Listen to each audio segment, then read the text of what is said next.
Good morning. I can't believe it. We're here. Woohoo! Welcome to, let me get this right, the fourth AES International Conference on Audio for Virtual and Augmented Reality here at the Digipen Institute of Technology. Welcome everybody. Thank you so much for coming. This has been a long time in the making, and I think a lot of you know what it goes into putting on a conference. It's a lot of people working for a lot of time, and we're all trying to act calm and normal in the face of what feels to us like chaos, but it's actually kind of flowing along nicely. So I have a few announcements about logistics.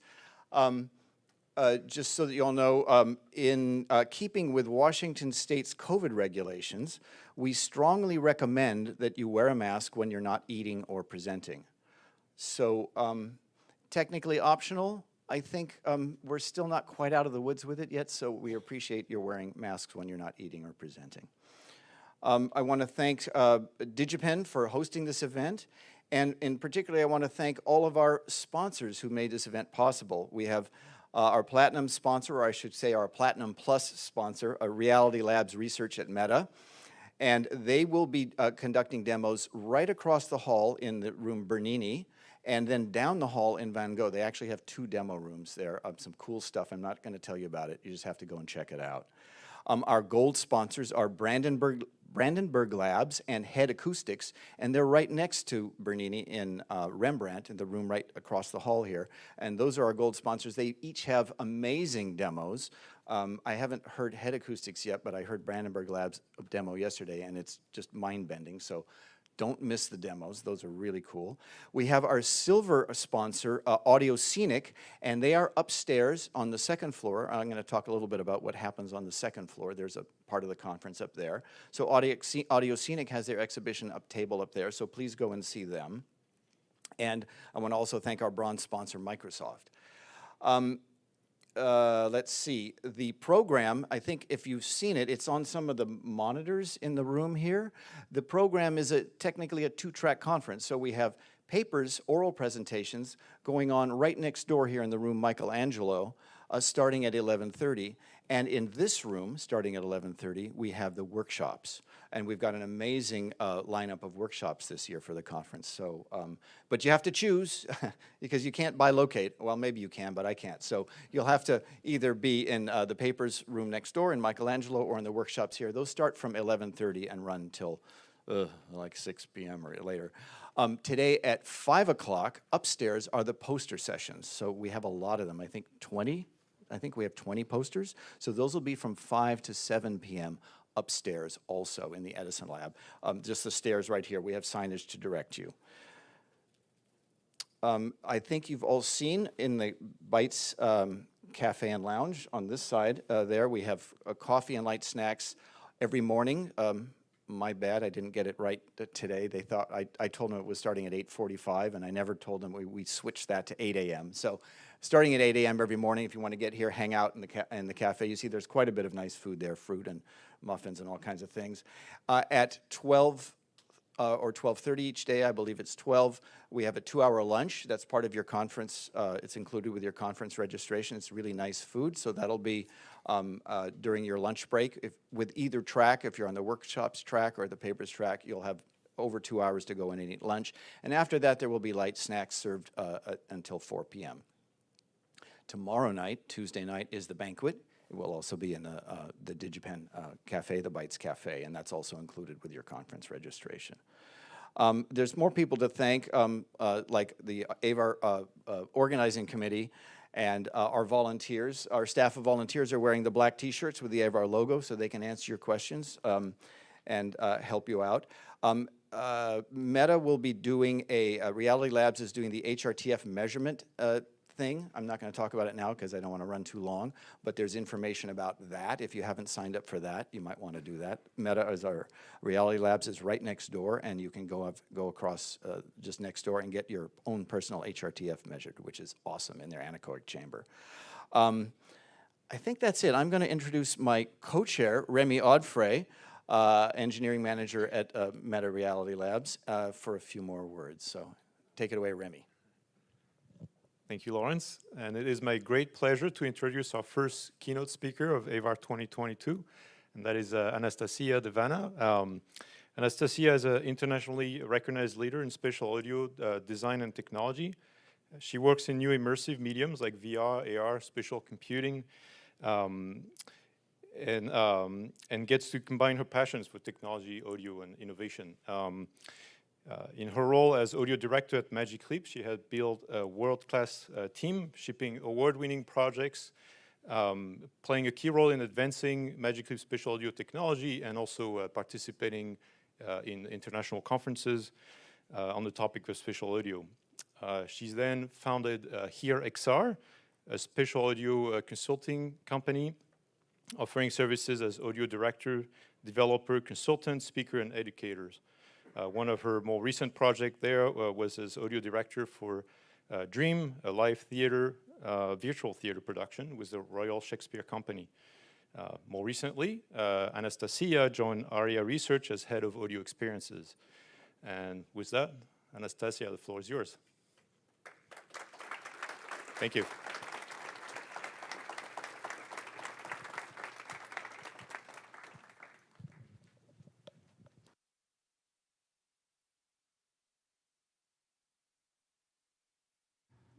Did not realize I have to run to the podium.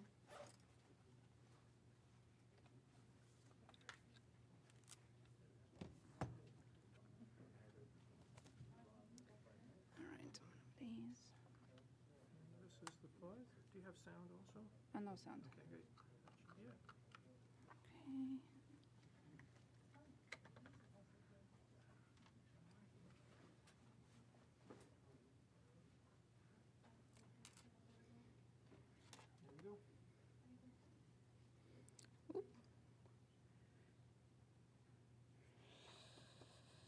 How does this thing work?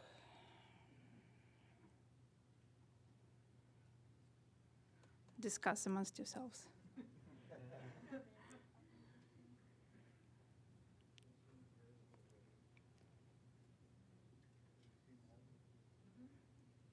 All right.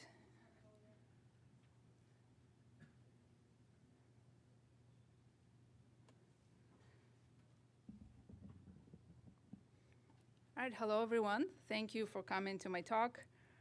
So for whom else, this is the first in-person conference in the last 2.5 years or so. All right, yep. Feels a little weird, right? I'm starting to think doing this was not the best way to ease back into socializing. So I'm a little bit rusty, but please bear with me and I'll try to do my best. So my name is Anastasia Devana. This is my Twitter handle. If you want to get in touch afterwards, DMs are open. So Remi did a good introduction, so I'm not going to spend too much time on that.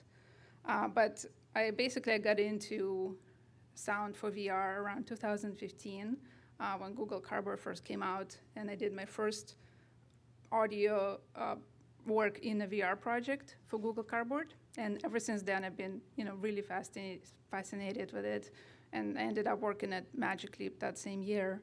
And speaking for audio, for virtual and augmented reality, this picture kind of summarizes how much other people understand and care about audio. This was my first Google foam board, very fancy, much better than cardboard, but it did not have a hole to plug in my headphones. So I had to use this big drill to make a hole, and so I could work on audio. As Remi mentioned, worked at Magic Leap. I'm not going to repeat any of that. So a few months ago, I have joined ARIA Research as the head of audio experience. ARIA Research is a startup that makes wearable device for blind and low vision people in order to bring information about the world through sound. So what is this talk all about? I have done a number of talks in the past about sort of the how and why, how to do spatial audio, why it is important, what are some of the best practices. But since this is a keynote, and kind of keynote coming out of a big pandemic thing, I wanted to do something a little different, something special. So this will be a mix of personal experience, research, and a hefty dose of strong opinions. So if I get, some feathers get ruffled, I'm sorry. Come and, yell at me afterwards if you want. I will also add that there are many varied applications of spatial audio. Most of my background is in wearable AR specifically. So my talk will be geared mostly towards wearable 6-degree of freedom AR and VR mediums. So yes, in a way, the way this talk flows kind of mirrors my personal journey in the last 2 years or so. When I started working in XR in 2015, I was, bright-eyed and bushy-tailed. It was all very exciting, lots of cool stuff, creative freedom, innovation, Wild West problem solving, loads of fun. And that really continued until the pandemic happened. Because at that time, the company I was working for, Magic Leap, had a big round of layoffs, which cut the company in half. And the organization that I was a part of was completely non-existent anymore after the layoffs. And as you know, everything in the world was awful, or at least it felt like that. And I think a lot of people, including myself, sort of experienced a perspective shift over that time. And then also during that time, the hype kind of started, right? People started talking about NFTs and metaverse. Apple released their spatial audio and spatial music. And there was a lot of confusion and hype and misinformation and misrepresentation. So at that time, I became rather cynical about where the technology was going, this XR technology, to the point where, honestly, at one point, I was considering switching careers because I was like, I don't know if I want to be a part of this. But then luckily, I got connected with and ended up joining a company like ARIA, who is actually using this technology to solve a real problem. So this talk is basically me working through my existential crisis. I hope you enjoy it. All right, so let's talk about the hype.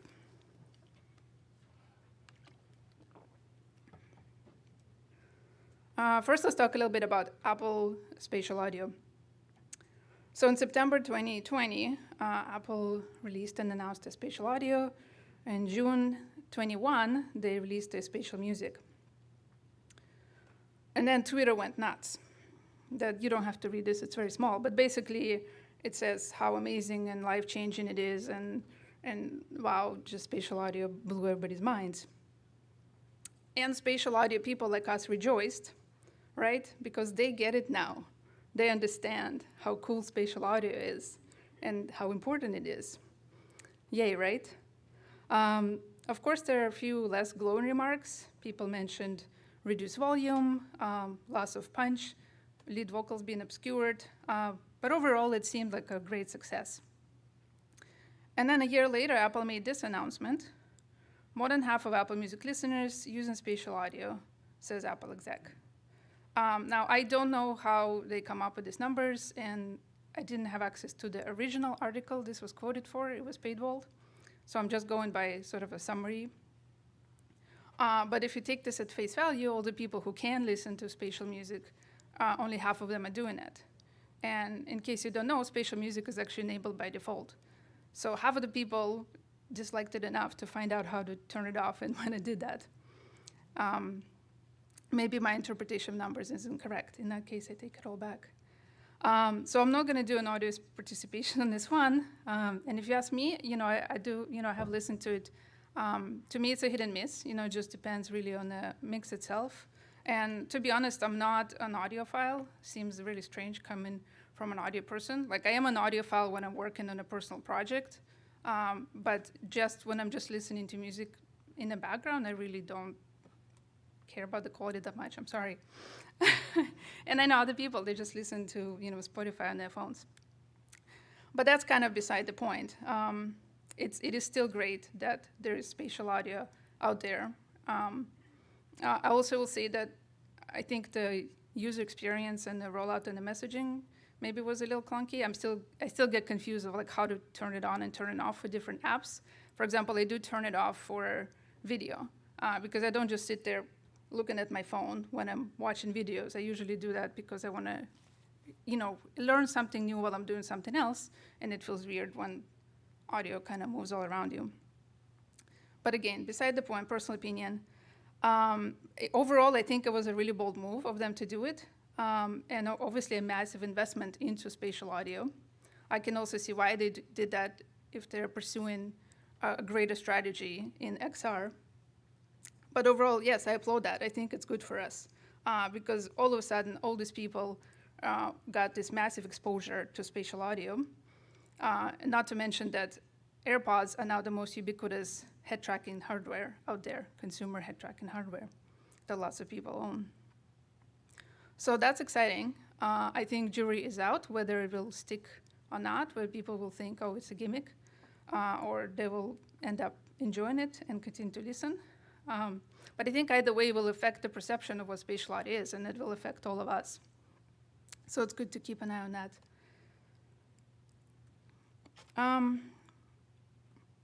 So while all this Twitter was blowing up with all the amazement about spatial audio, I also got into an unrelated conversation, and I realized that the person who I was talking to meant something completely different when they were saying spatial audio than I did. So I put a public opinion poll on my Twitter, and I asked, when I say spatial audio, what do you think it means? I had 85 responses. They were all free-form responses. I'll say that my followers on Twitter are heavily skewed towards XR developers and audio people. So what I did is I went through and I summarized some common ideas and things that seem similar. I put them in buckets, and I made a spreadsheet of how often things were mentioned. And this is what I came up with. This is all the responses that had at least 2 people mentioning a thing. There were also many, many more that were just like one-offs, and they would not fit on the screen. Ooh, so tiny. But the top one was that sound should be attached to an object or position. Makes sense. Then there was something along the lines of spatial audio is sound in space, generic, but makes sense. The next biggest one with the 19% was that it responds and respects the head position and head rotation. 13% mentioned HRTFs, and then it kind of drops off from there. I like the one that says it's just like the real world. 6% of people said when they hear spatial audio, they just understand like reverb or echo because it's space. People mentioned ambisonic, binaural, stereo. Somebody said it's stereo. Somebody said it's quad. Somebody said it's more than 2 channels. So what does this tell us? That nobody knows what spatial audio is, and it's all over the map. So let's try to come up with the definition. What is spatial audio? Like I said, there's not really a single definition that exists that everybody can agree on. It heavily depends on the medium, on who you're talking to. When I checked Merriam-Webster for just the word spatial, it sort of gave me a general, like, oh, it's a thing in space. Thank you very much, Merriam-Webster. That's not too helpful. So if you think about that, you can say that stereo is spatial audio, right? Because when you listen to stereo, you have something on the right and something kind of on the left. It's in space relative to you. Binaural recording would then also be spatial. But I think it's too broad, right? This kind of like by the book pedantic definition is too broad and not really applicable to the conference for audio in virtual and augmented reality. In a way, you can say it's like 3D, right? When you say like 3D visuals, you can say a movie is 3D, but the 3D movie is not actually 3D. It creates an illusion of 3D through stereoscopic vision. And you cannot use 3D movie video in a 6-degree of freedom virtual reality experience, just like you cannot use a binaural recording in a 6-degree of freedom virtual reality experience. Or you can think about it this way. If you have a streaming audiovisual program, like a sports match, versus you have a museum installation with a speaker array, versus you have an Oculus Quest game, those are all very different. They have different needs, and they have different ways of authoring, integrating, and rendering audio. But all of that gets lumped under spatial audio. And I'm going to digress for a second, because if you're new to this and you're like, well, why is this so different? Seems pretty similar to me. I'll compress one of my previous talks in like 2 minutes. I'll give you a quick breakdown of what the differences are. So if you look at evolution of visual media from film to video game to VR to AR, those are kind of the big ones. And then we look at sort of the timing, pacing and story versus interaction versus control of a camera versus environment versus context. This is how it breaks down. In film, you have full control of the timing, there's no interaction, full control of the camera, full control of the environment, context doesn't matter. And by context, I mean whatever is going on in the person's living room while they're watching a movie. It doesn't affect the movie in any way. For video games, you have some control over pacing and story, but the player now has agency. You have indirect interaction. So you have interaction, right? But it's indirect for the most part. You click a button, swing a sword. So it's abstracted. You have some control over the camera. The player can now move the camera around, but you can still, define limits of where the player can and cannot go. Still full control of the environment, and the context still doesn't matter. In VR, you have least control over pacing and story, because now you have a person walking around, interacting, deciding what to do next. You can't really you could do hard cuts, but that becomes not a pleasant experience for the player, right? You want more continuity. Interaction is now direct. Instead of press a button, swing a sword, you hold the sword and you swing it. Less control of the camera, because again, now the camera is the person. It's their face, their eyes. Still full control of the environment, and context doesn't matter. Now when you talk about AR, augmented reality, you bring in virtual content into the person's world. You still have the least control over pacing the story. The interaction is still direct. You have no control over the camera. You cannot just teleport a person from their living room to their kitchen. You'll have to coax them into it. In the environment, you have no control, and it's completely unknown what the environment will be that your content will show up in. And the context matters a lot. Context now becomes almost everything, because you're augmenting the world. So as you can see, there's quite a big difference going from green on the left to red on the right, which affects every part of content production and creation for these mediums. So let's go back to our definition. I'm going to try to come up with one, and I'm going to call it spatial audio asterisk. And when I say asterisk, that means spatial audio as it relates to augmented and virtual reality.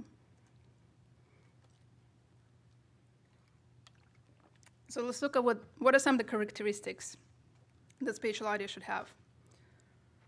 One is listener can easily and accurately localize the sound source. It should respond to head position rotation, because we're talking about 6 degrees of freedom movement. It should match the acoustics of the space, whether it's virtual space or real space. It propagates through the environment in a convincing manner, and is perceptually indistinguishable from the real world, right? That's the sort of holy grail, I think.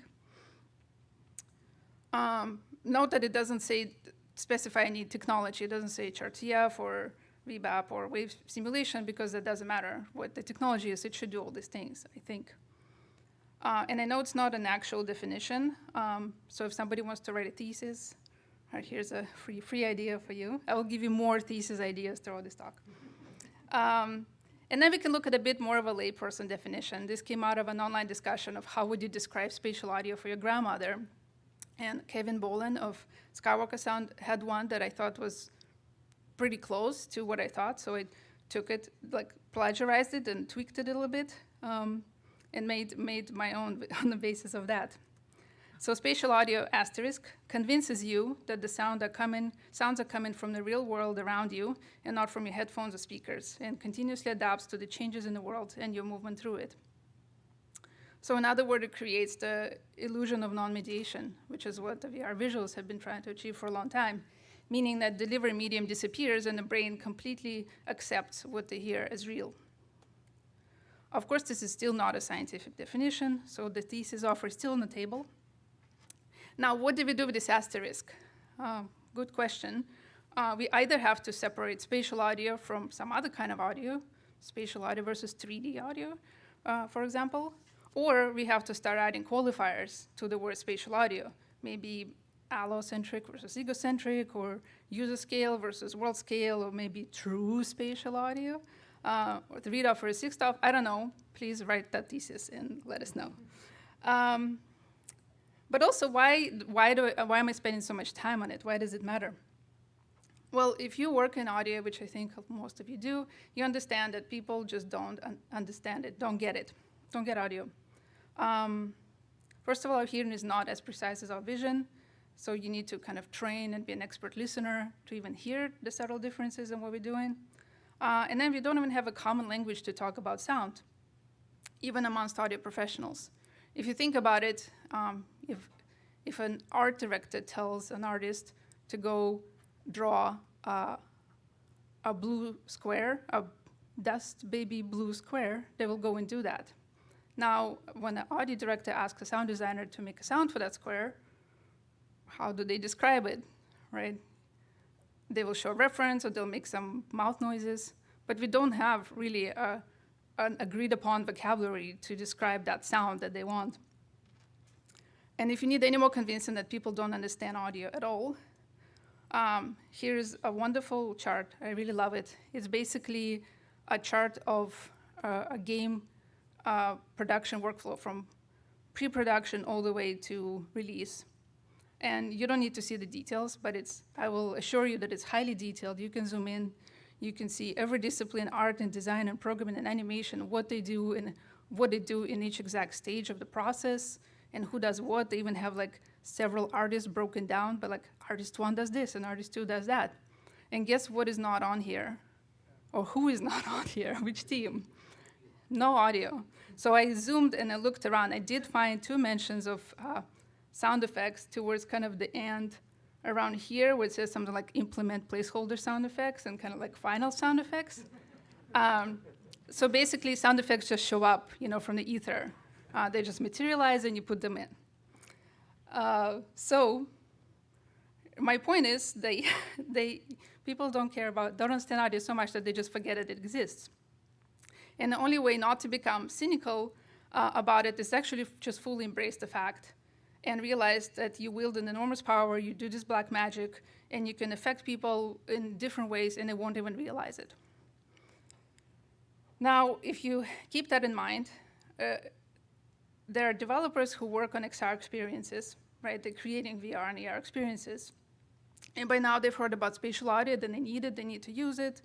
And I cannot tell you how many times I would talk to a developer, and they would proudly tell me, yes, we use spatial audio. We use the built-in spatial audio from Unity, or built-in spatial audio from Wise or Unreal.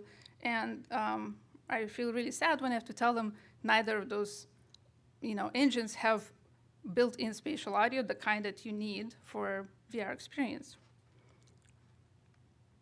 Let's look at some examples. So this is Unreal. It calls it spatialization plugin, and it's built-in spatialization, but all it is like equal power panning. So if you're wearing stereo headphones while you're playing your VR game, which is going to be the mainstream hardware delivery, right, for VR and AR experiences, headphones, stereo output, you're only going to get stereo panning. Wise has an excellent suite of tools. This is not a knock against Wise. They handle object-based like handling and sound propagation, and they call it spatial audio. But again, this suite of tools does not include the final stage, the binauralization. So if somebody's like, yes, we use spatial audio, we're good. Well, not really. Lastly, in Unity, they don't call it spatial audio, but they call it 3D audio. But what it does, it just kind of pans the sound. So if you're listening on speakers, you'll get stereo panning. Now, this is not inherently bad. Those engines don't really have no obligation to handle the rendering, the final rendering stage, right? Because they actually don't know what the hardware output is going to be. My problem is with the terminology, right? Because people are just confused. They just see spatial audio, 3D audio, and they think it's good to go. By the way, fun challenge. If you can tell me what are the 2 dimensions in 2D audio, I will buy you a fancy drink. And while we're on the topic of hype and dimensions, have you seen this? Does anybody not know what AD audio is? Okay, everybody knows, cool. Oh, you don't know, okay. So AD audio, if you don't know, it's this phenomena on YouTube that's been going on for a couple years now. And basically what the AD audio producer does is they take a song by an artist and they pan it using a binaural panner and make it fly around your head in circles. And they render it, they put it on YouTube, they call it AD audio. And this thing is popular as all heck, right? There are millions of views and people just love this stuff, they eat it up. But did you know that we also have 12D audio? And we have 24D audio. And 2000D audio. And by the way, we had 100D, I skipped that part. And 5000D audio. Really missing out on those 5000Ds. All right, so that was fun. Glad you enjoyed that. But we need to get serious for a little bit. We need to have the talk, because the hype goes far beyond just spatial audio, right? We need to talk about the M word, the metaverse. So where do I begin? The vision, well, first of all, as with spatial audio, nobody knows what this is. But the main vision that is being sold of the metaverse is sort of the Ready Player One, like virtual amusement park with custom avatars, like fantastical virtual environments and a thriving digital economy. Well, first of all, we kind of have that already, right? We have World of Warcraft and Roblox and VR chat and Second Life. Second of all, I don't know if people actually want that, but that's, you know, different strokes for different folks. But the main thing is, like, that is not what is actually being built. I don't think that's what metaverse is going to be. Here's another person telling you what metaverse is, by the way. Enjoy it. But I think the essence of the metaverse, and, you know, it's going to have multiple, like, building blocks, but it'll be based on having a full digital copy or digital twin of everything, person, and place somewhere on a server in the cloud. Right, and then you'll use representations of these digital twins in various combinations, sort of displayed or interacting with each other in various applications. But the application here almost becomes irrelevant, right? It could be anything. It can be something like seeing a bus schedule at the bus stop in context, virtually displayed, to, you know, attending a virtual concert together with your friends, to like a Ready Player One, like virtual amusement park with custom avatars and fantastic environments and a thriving digital economy, right? But this digital twin of everything and everyone is really the key to make it all work. And if you think about it in this way, metaverse is already kind of here, right? By the way, I hate this word, but I'll keep using it. We have Google Maps, we have Ring cameras, Nest, Yelp, Alexa, Roomba. So people, places, and things are already being digitized and stored on a cloud server somewhere. And then the data gets operated on by algorithms. So this will continue evolving and integrating, right? The data stores will continue increasing, building up, and the data will become more available and interconnected. Sorry about bumping the microphone. And if you think that too much of our data is there already, just wait till we're all wearing cameras and microphones on our faces all day, every day.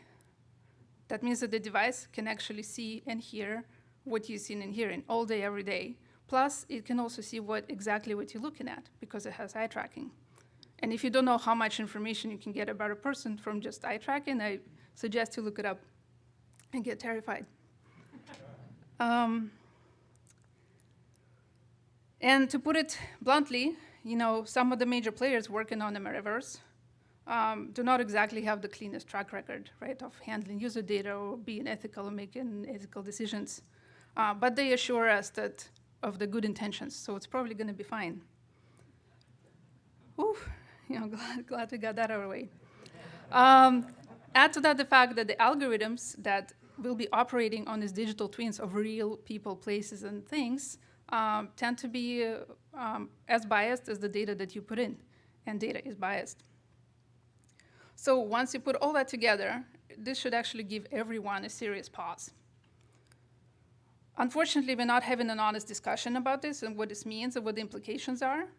And there's also no regulation, because the society and government can catch up to the pace of technology. I mean, even the technologists cannot catch up to it. Accessibility, access, safety, ethics, privacy, we aren't talking about those things enough. And I think we're talking way too much about Ready Player One, like virtual amusement parks with custom avatars and fantastical environments in the thriving digital economy. Now, the thing is, we actually need all this data for some really cool applications. But I hope you can see how it can become a double-edged sword.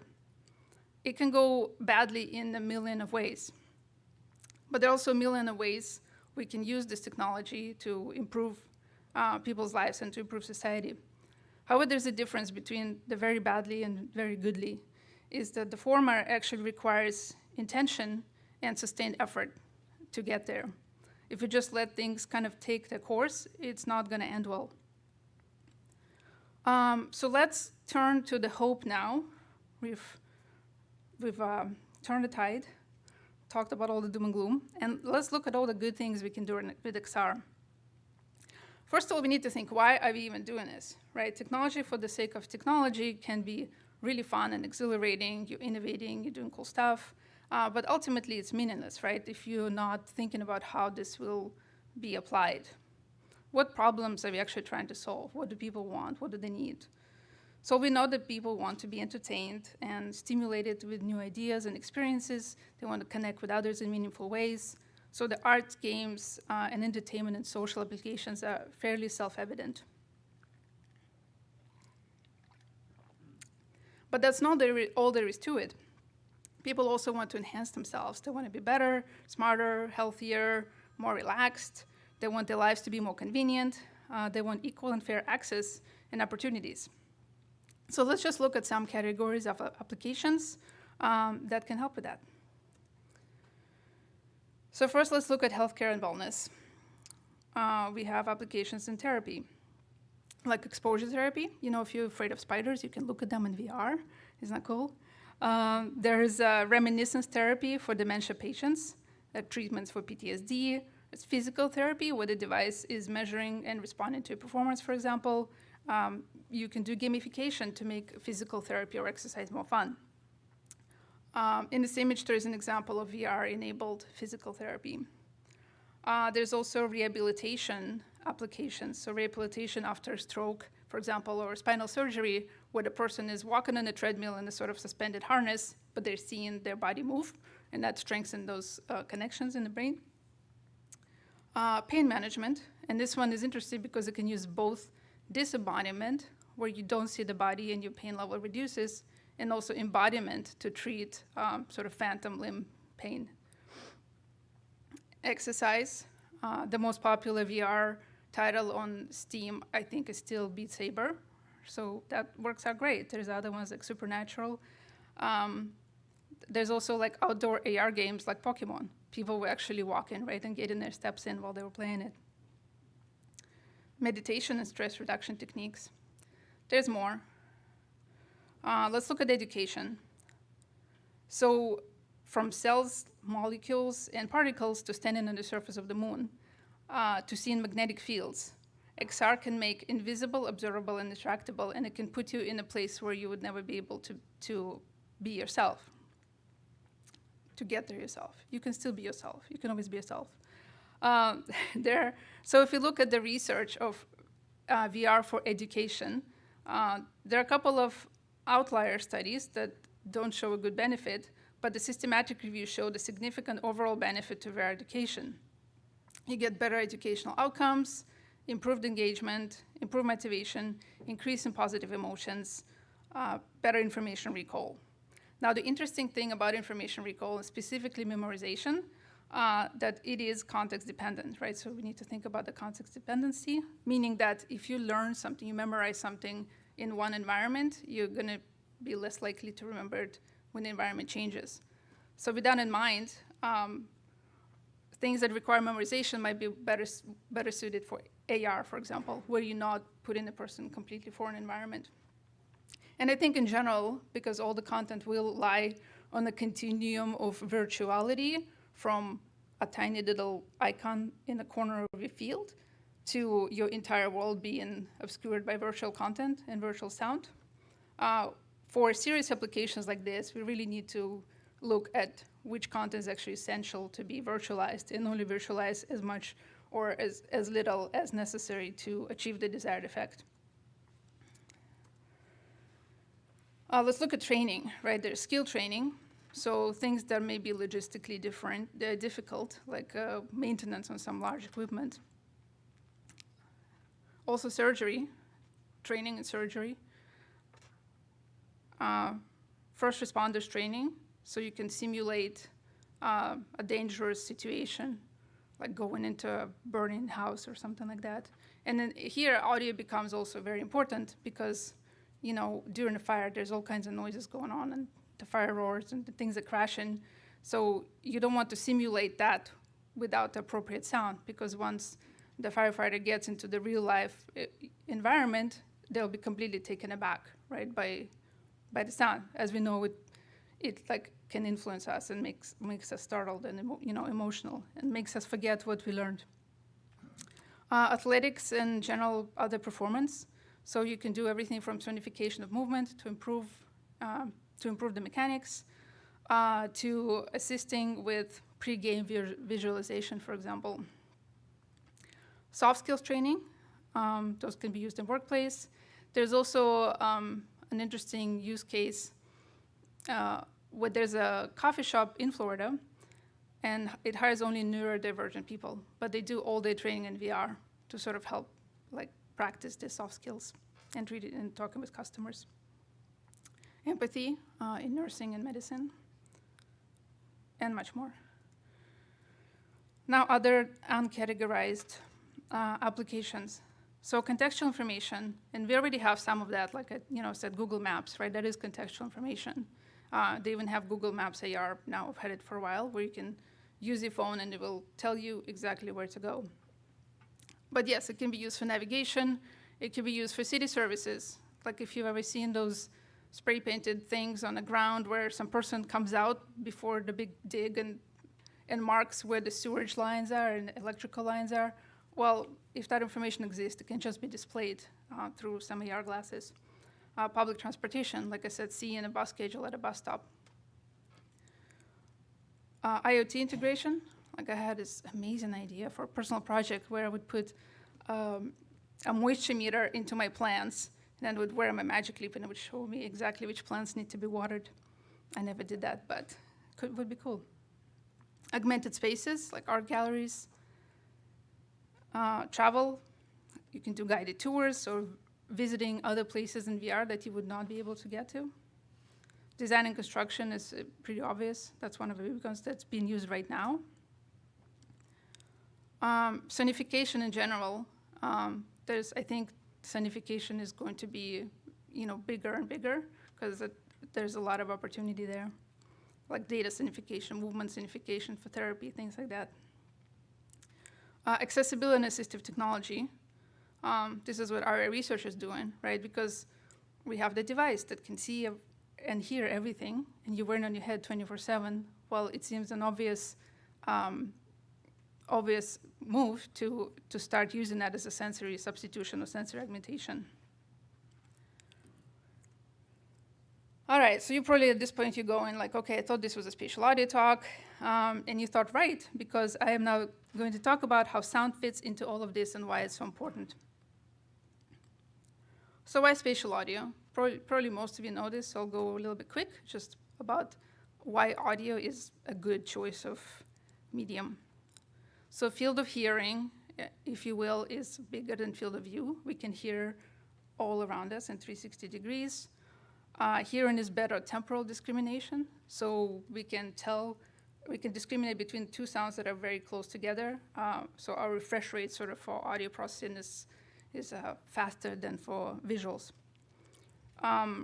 audio stimulus will generate fastest processing time, yes. So audio actually gets to our brain the fastest out of any other sense.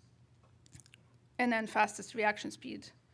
Sorry, not the fastest, but it is faster than vision. The haptic touch has the fastest reaction speed, but guess which reaction speed is faster than just audio?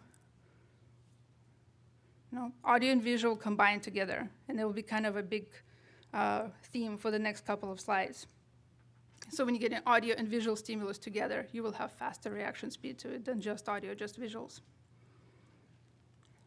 Let's talk a little bit about these terms, plausibility and congruence. So for the last 20 years or so, the measure of VR quality has been presence. And presence sort of means the feeling of being there. Now, if you think about it with AR, that's completely irrelevant because you're already there. And even with more modern VR hardware that has huge field of views and high resolution and high-end graphics, that is not that hard to achieve, right, to make something that looks fairly realistic. But if you just focus on that, what we're missing is, and when the illusion will start falling apart, is as you're interacting with the world, it's not behaving in the way you expect, right? So you might still be there, but it doesn't seem plausible because it's not doing the right thing, or it seems incongruent. It's doing something weird, right? It looks like this, but it sounds wrong.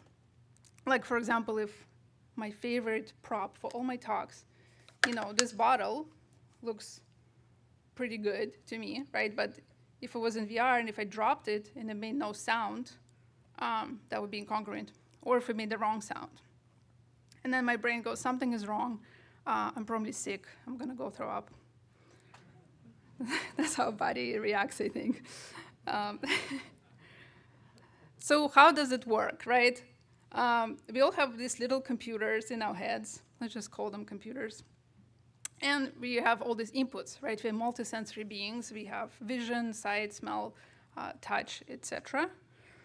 And over the course of our lives, as being born, we are receiving this input that goes into our brain that basically trains all these deep learning models of what things are and how to classify them. So, this bottle, like I've been trained my whole life to identify it, to know that this is a bottle and how heavy it is and how it should move and how it should sound when I drop it. And I think we go through our lives and kind of always comparing our expectations to what happens, to what our input tells us. And if something is off, that raises a little yellow flag or maybe a red flag, depending on how off it is. We're like, okay, that's not real. It's not plausible. So now you see why audio is so important, right? Because if you don't have sound that goes with the visuals, it becomes implausible. Or if you have the wrong sound, it becomes incongruent or plays at the wrong time. So in a congruent experience, the objects should behave, look, and sound the way to meet the user expectation. And yes, you absolutely need audio, and you need spatial audio for that. Why else spatial audio? Here are some more evidence-based ways why audio matters in XR and the reasons to do it right. So spatial audio increases presence more than non-spatial, seems pretty obvious. And these are all from research. I'm not just making it up. Multisensory learning, there's considerable evidence that multisensory learning improves the outcomes. So meaning learning with visuals and audio and touch and other stuff. This comes from web usability research, but it's been shown that exploration, when people are sort of invited to explore and interact with things, that fosters engagement.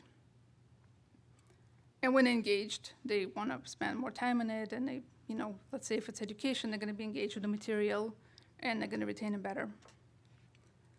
The effects of audiovisual congruence or incongruence, right? So lack of congruence increases the cognitive load, which means that the user has now less resources to experience the thing that they're supposed to, and less emotional engagement. And we know that emotion helps memorization. On the other hand, incongruent audio signal can actually decrease visual performance. And the opposite was also true. When matched and congruent audiovisual stimulus actually improved performance as opposed to just one modality. And the improvement was especially pronounced when two stimuli were co-located, so spatial audio.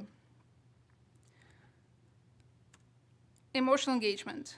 So as I mentioned, emotions helps us memorize materials. Emotion is like a highlighter that emphasizes certain aspects of experience to like, okay, this was important, and make them more memorable.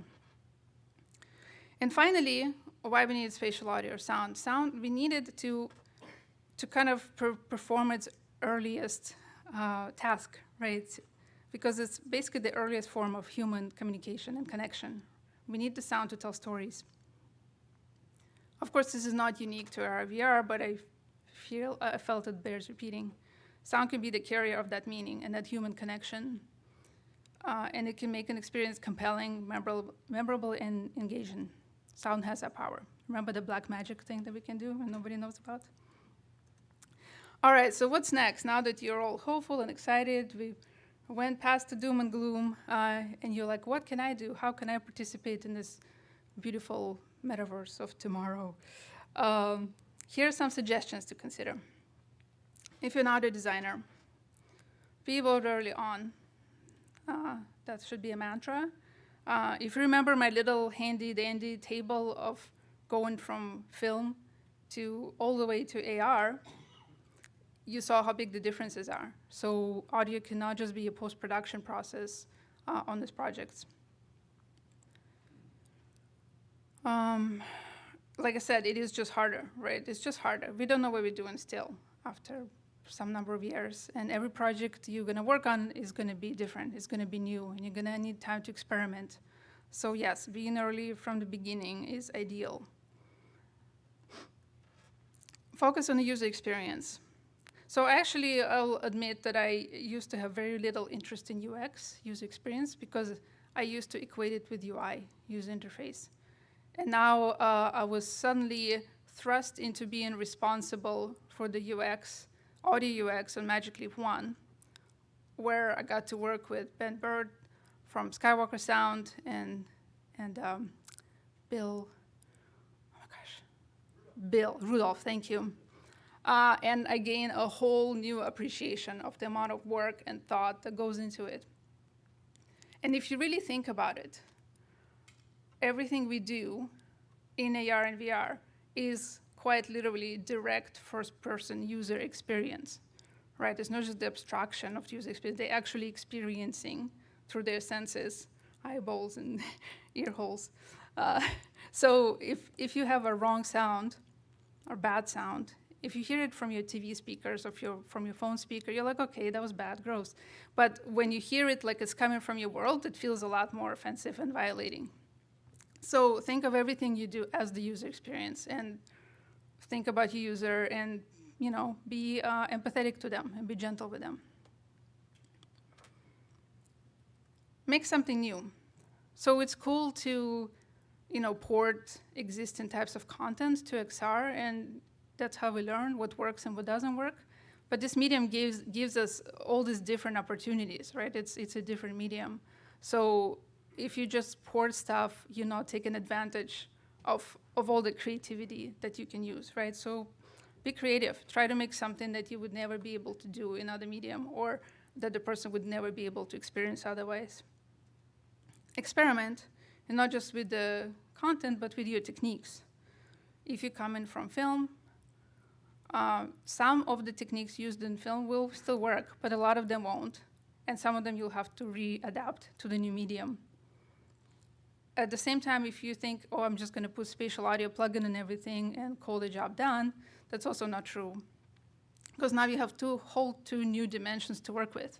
You have space and you have context. And you can use those as creative tools, right? How does my sound change based on space, based on its position, rotation, the user position? How does it change based on context? What the user is doing, what's the weather outside, etc.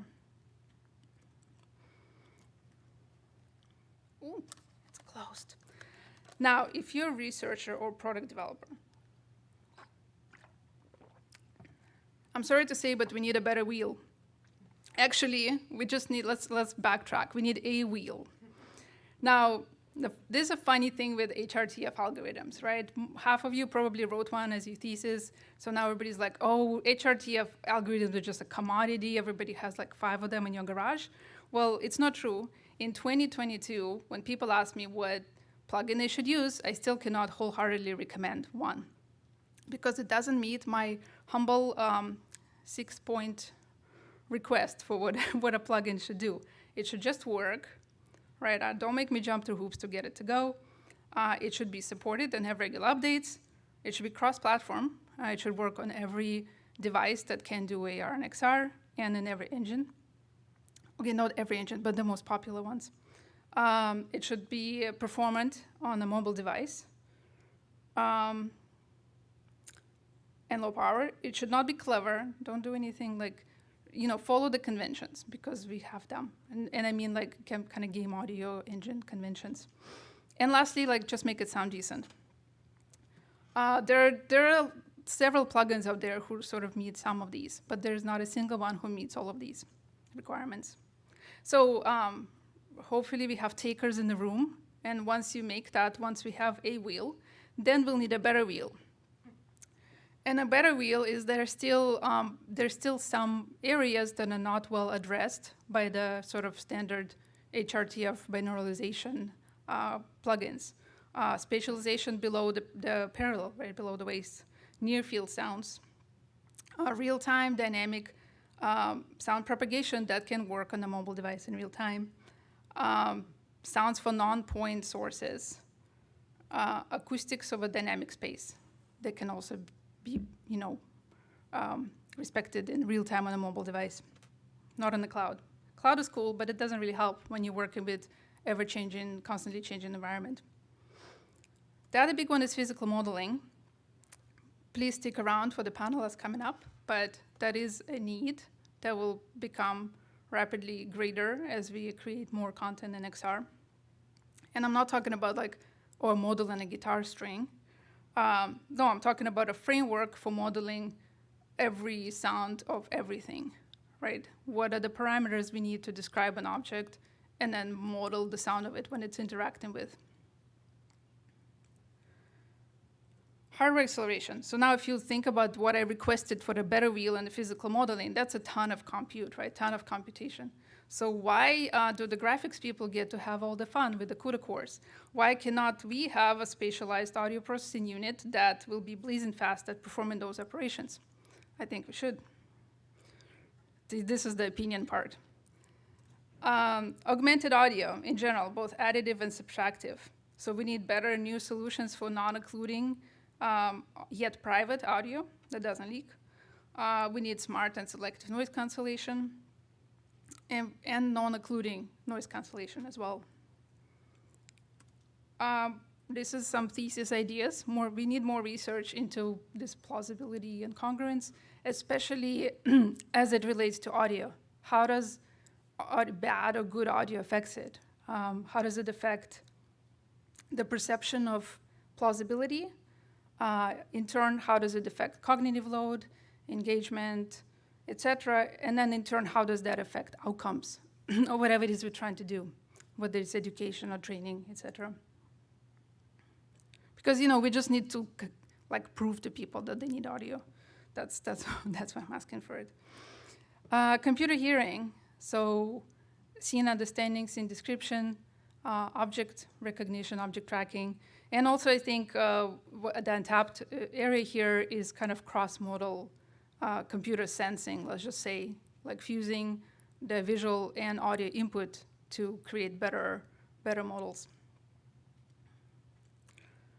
Now, finally, what can we all do together, regardless of the role that we play in? One is standards, participate in audio standards definition. So one is audio, of course. I heard a groan, I think. I know there's ADM, audio diffusion model. There's some work being done, and there's the typical format wars and all that. Honestly, I'm not too close to that world, and I know there are people who are. So I think in general, I have trust in you. but we need standards. But I think what is a more pressing need is actually including audio into visual definition standards. So like a scene definition like Collada, or 3D model definition like GLCF. I know there's been some efforts toward that. I think Microsoft released an extension for GLTF, but because it's not included in the core standard definition, the vendors have no reason to support it, so they don't. And also there's, of course, a huge open question of how do we even define audio in a serialized format? Because we'll have to go beyond, like here's a looping sound that plays on this object. Now we're talking about how does it react, how does it follow animations, how does it react to interaction, how does it react to physics, then we get back into physical modeling again. So all good stuff, good theses, so many. Thesi. Engage with the XR community. So sound should and will have to become sort of a first-class member of XR, not like a separate thing that sits over here and does post-production and leaves. At least that's my really strong feeling about it. Like it has to be a lot more integrated. So we should all actually become active participants in the XR community. And this means becoming ambassadors and advocates for the medium, taking on an active role in steering the direction of platforms, products, spaces, and holding the people accountable, making sure they have the right intentions, or they have an intention. Because if you don't have one, that's also bad news. Find your why. I know it sounds a little preachy and corny, and not everybody needs that. Not everybody needs fulfillment and meaning in work. That you can find it another. You can really find meaning in other ways, But we're all here, I think, because we want to do something special. Like we work in spatial audio. Come on, like weirdos. But think about it. Think about all the examples that I gave you, and think about what it is that speaks to you that can bring positive change, and that you would feel good about. And pursue that, try to make it happen. There's so many things we can do. We can encourage exploration and play, delight the senses, make someone laugh, cry, or think, make them feel something, evoke empathy, make them feel accepted, help them heal, inspire the next great artist or scientist, move someone, help them relax, help them learn something new, improve their quality of life, make them safer, or help affect change. So find that thing. Get involved in different work groups and communities dealing with ethics, accessibility, inclusion, and safety. This is by far not an inclusive list, this is just some that I've been involved with. But there's XR Access, which deals with XR accessibility. There's IEEE Global Initiative on Ethics in XR, which is a good group. And there's also Virtual World Society, which deals kind of with all of that. And I will leave you with a motto, the motto from the Virtual World Society. Let's build better realities for all together. Thank you very much, and please enjoy the upcoming panel on procedural sound.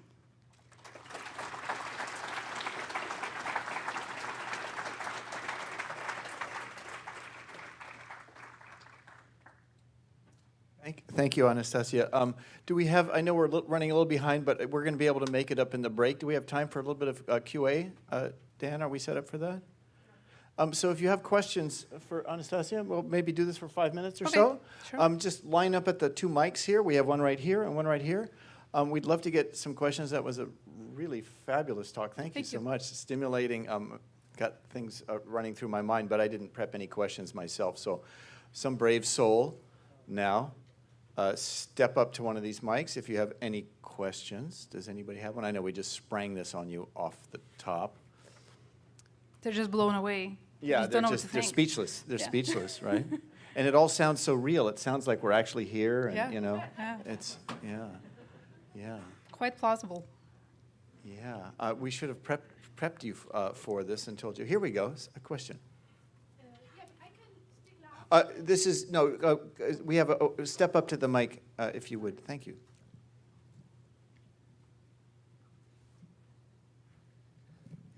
Hi, thank you very for the very nice talk.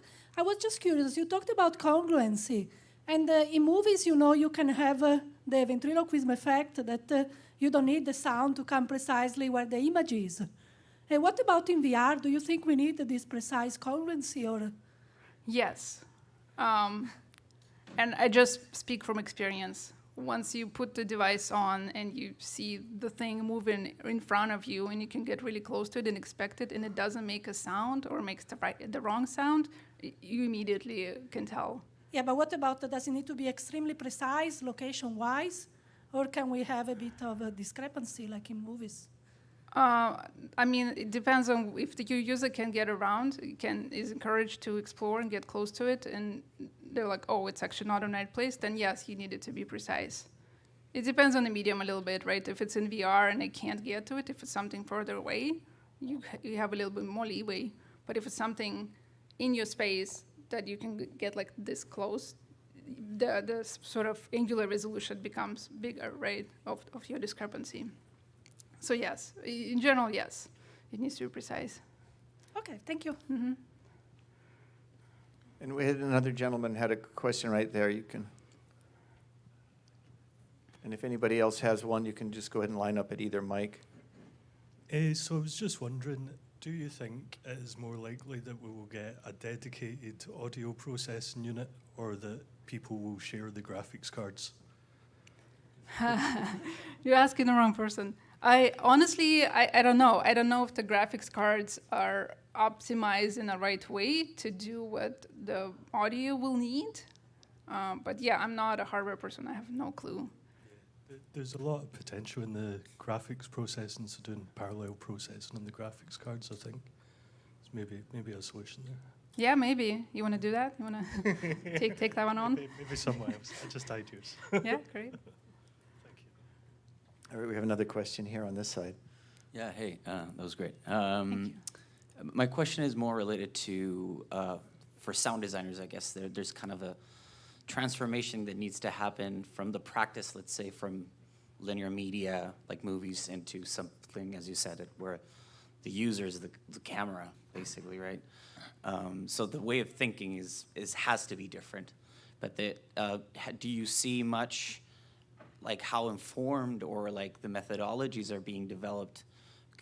Because I feel like there's a lot of this kind of not requesting the hardware side or the tech people what they need to do needs to come from the community, from the creatives community, and sometimes I think. So my question is, do you see like an advancement? It's not only from the tech side, but also has to be from the creator side, and the methodology. Do you see that kind of advancement? I don't know. Sure. I think I know what you're saying. Do you mean kind of like creative ideas pushing the technology to do what it needs to do? Yeah, I mean, that happens. The best place for that to happen is when a creative team is co-located with a technology partner, like the hardware platform manufacturer, hardware manufacturer, like Magic Leap used to have. Magic Leap Studios. Like Magic Leap Studios was instrumental in development of a lot of improvement, a lot of like the algorithms and the platform features. Not just in audio, just overall. So yeah, I think that's really where that's probably going to come from for the most part. Yeah. Okay. Go ahead. Thank you, Anastasia, for introducing us to some terms that I personally hadn't known until now. I just wanted to ask you and maybe the broader community about the distinction between congruence and coherence. In signal processing, there's an important distinction between correlation and coherence. For instance, sine and cosine are coherent but not correlated. And I wondered in the gestalt of VR if there's a distinction between congruence and coherence. I don't think I can answer that on the spot. The congruence is the term that I have seen, especially as it relates to like cross-modal match, when like audiovisual match, for example. But yeah, maybe somebody knows better. I'm not quite sure, to be honest. I feel like coherence is more like, is it like consistent? Maybe? I don't know. What's the difference between coherence and congruence then? Well, like I think coherent is in general, like, does it seem right? Like maybe audio, and I'm just talking out of my, head right now. Like coherent is like maybe like an overall quality of something. Like, seems right from beginning to end, for example. Like there's no weird breaks or something strange happening. Congruent is like between two different mediums. It's like I see a flash and the sound happens exactly at the same time, exactly in the same spot. That's what my head thinks. I don't know. Maybe somebody here knows better. Please you speak up. I am making up terms, really. Let's talk about it during the break. Thank you. Hi, my name is Eddie Brixen. I'm from the Danish National School of Performing Arts, so I work with drama for real people in a real space. Do you think there is a future for XR, virtual augmented reality, without using headsets and glasses? Because augmented reality is basically right now often with a combination of glasses, headphones, and real sound. Yeah, I don't know. I mean, I know some people are working on like a contact lens. I mean, it depends. I think it all depends on like the level of what you mean by augmentation, because they have, you know, holograms that you can kind of see on a glass from a specific angle. You could say that's augmented. But for example, the project I worked on, the Dream Online, it had a lot in common with VR or NXR, but it was neither. It was motion capture suits, the actors performing in motion capture suits and then being put into a game engine and sort of performing as virtual characters in a virtual world. And that was then streamed just over 2D, like, you know, just as video online all around the world. So that may be something to look into. Hi, thank you for your keynote. I have a quick question about your spatial audio definition, which I really like. Uh-oh. No. It's well, one of the challenges that you typically face is that it is a highly subjective and personal experience. And two of the parts of the definition mention the user being able to easily and accurately localize it, and then that it's convincing. So since that's such a subjective experience and you can never assume that the person is getting the experience that you intend them to, like how do we combat that in achieving this definition? Like how do we get around the perceptual challenges? I mean, all experience is subjective, right? Perception is subjective in general. So my answer is I have no idea. You want to do a thesis on that? I'm just peddling thesis ideas. No, I really don't know. I mean, we could try to be more like specific, or like most people can identify if they're physically able to or something, or they have standard ears. I don't know. Honestly, I don't know. It's a good question. Well, because we're running on time, I think that'll be it for questions. We're going to, Dan, how much time do we need for setup for the panel? Yeah, so maybe let's get the panel set up. Let's call it like a 5-minute just reset here, because I know maybe some of you want to get up, but let's try to get the panel rolling pretty quick so that we don't get too far behind schedule. So one more round of applause, Anastasia Devana.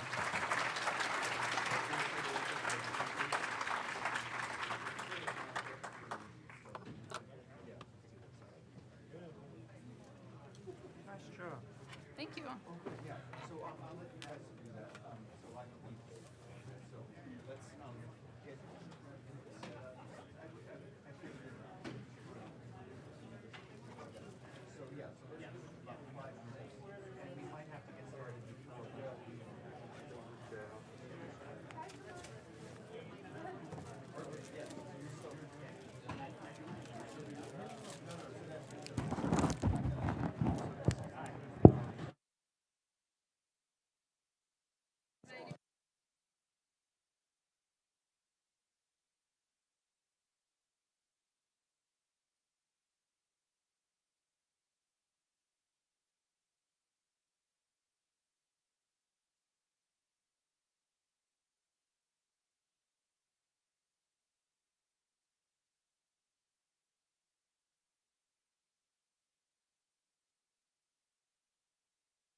Panelists, come on down.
Hello, hello, everybody.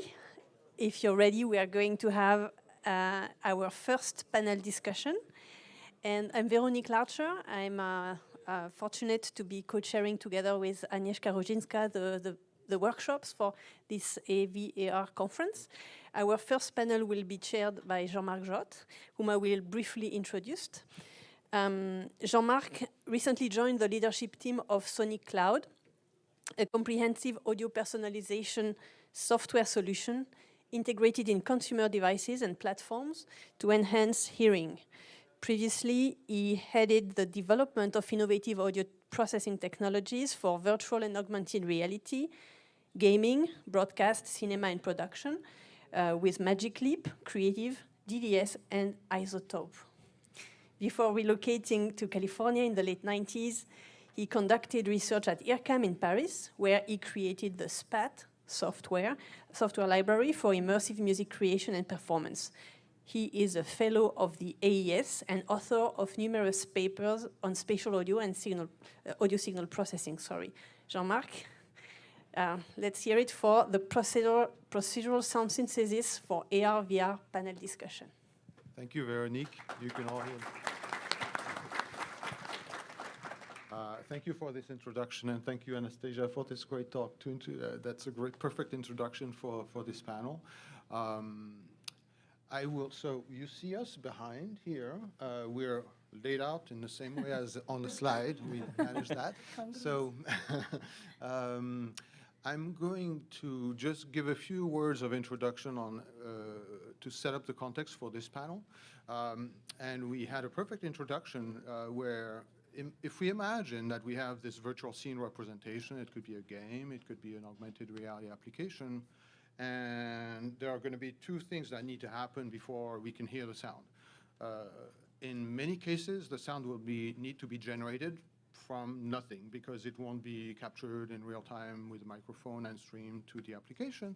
So it'll need to be generated, and then it'll need to be in typical game applications, and it processed and spatialized, reverberation effects are applied. And we were thinking we would start with this session on the generation part of it, because we speak a lot about spatializing the sound, assuming that it has arrived into the system somehow, and there's some requirements for it to be natural, to sound realistic, congruent with what's happening. But we don't discuss this very often in our community. So we're going to start with that, and then we're going to be ready to discuss the spatial audio processing, which is a theme that's a major central theme to this event. And sound generation, you need to be close. Oh, I'm too far. Okay, sorry. I hope you were hearing me well enough. So we are going to start with introducing each of the panelists, starting with Stefania Serafin. So each of you, are you okay introducing yourself in a few minutes? Yes, absolutely. So my name is Stefania Serafin. I work as a professor at Aalborg University in Copenhagen, where we have a lab which is called a Multisensory Experience Lab, where we work in many of the things that Anastasia talked in her keynote. So we develop technologies based on mostly physical models, and we will discuss quite a bit about that in these panels. But also we apply them outside the lab to real users, like populations in needs, like people with hearing disabilities or motor disabilities, or for cultural applications like a museum and artistic venues. So I won't say much more about that now, and I'm looking forward to discuss with you the potential of procedural audio in VR and AR. Thank you. Thank you, Stefania. Anastasia, you don't need an introduction much, but it would still be useful to maybe in case you introduce just in the context arrived. of this topic.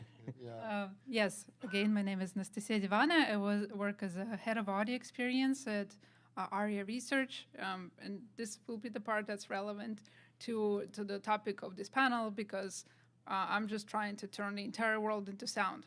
It's going to be super easy. Thank you, Anastasia. And then Scott. Yeah, hi, I'm Scott Salfon. Welcome everyone to Redmond. I work at Meta Reality Labs, so I work in the building next door, and then 3 blocks down, and then 5 blocks down that way as well. I'm the audio experience manager, so I take our research across a bunch of different areas and help translate it into tangible user experiences. I think someone this morning mentioned what's the experience that you would deliver to your grandparent to help them understand the work that we do. So that's my background. I'm super excited about procedural audio because, frankly, we're in the heart of the brute force approach that we have to use today, which is building every single sound for the metaverse.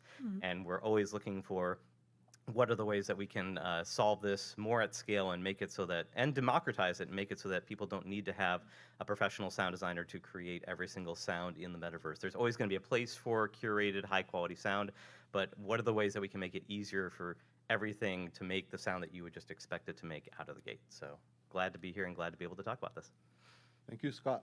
So we have something like 15 minutes on the calendar, but maybe now we want to shorten this a little bit. And we were thinking we would start by making sure we're clear on how sound generation has been done in games. Spend like maybe 5 minutes to be clear on what's the state of the art, typically for games, and then you can imagine the same for VR. And then discuss the challenges that are coming up when we consider that state of the art, especially when we consider augmented reality, where a lot of the scenario is not known in advance. And at that point, we'll go into physical modeling, but we'll also talk about criteria for a successful experience. In the end, is the listener going to be convinced? And how much do we need to invest to make sure that the experience is convincing? So to start with the state of the art, could we have Anastasia or Scott talk a little bit about the way it's done today? Anastasia, you want to say a few words on the challenges, on the way it's basically done in games? Sure. So if you think about a collage, if you went to a magazine and cut out like a face and some eyes from another person and a mouth from another person and nose from yet another person and put it all together to make a face, that's basically how audio in games is done. For the most part, every sound is pre-recorded, usually in multiple sort of variations of a sound, so it doesn't become repetitive. And then we pick the best sound in real time and we play it back. Where that becomes a problem is when you have many things of different materials and different sizes interacting with each other. And when it becomes a real problem, like AR, is when all those things start interacting with the unknown objects of unknown material in the real world. So if you try to, let's say you're trying to create, a wooden block that you put in AR, think about of how many perturbations of the sound of the block that you would need to record to make it sound even remotely plausible, while the user can directly interact with it with their hands. They can like throw it hard or throw it a little bit, drop it, scrape it, roll it.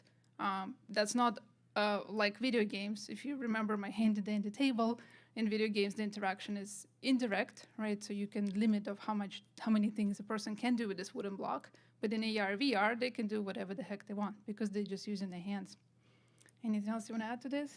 Yeah, I was going to say, traditional games, the solution has been highly detailed, highly curated, create the perfect sound.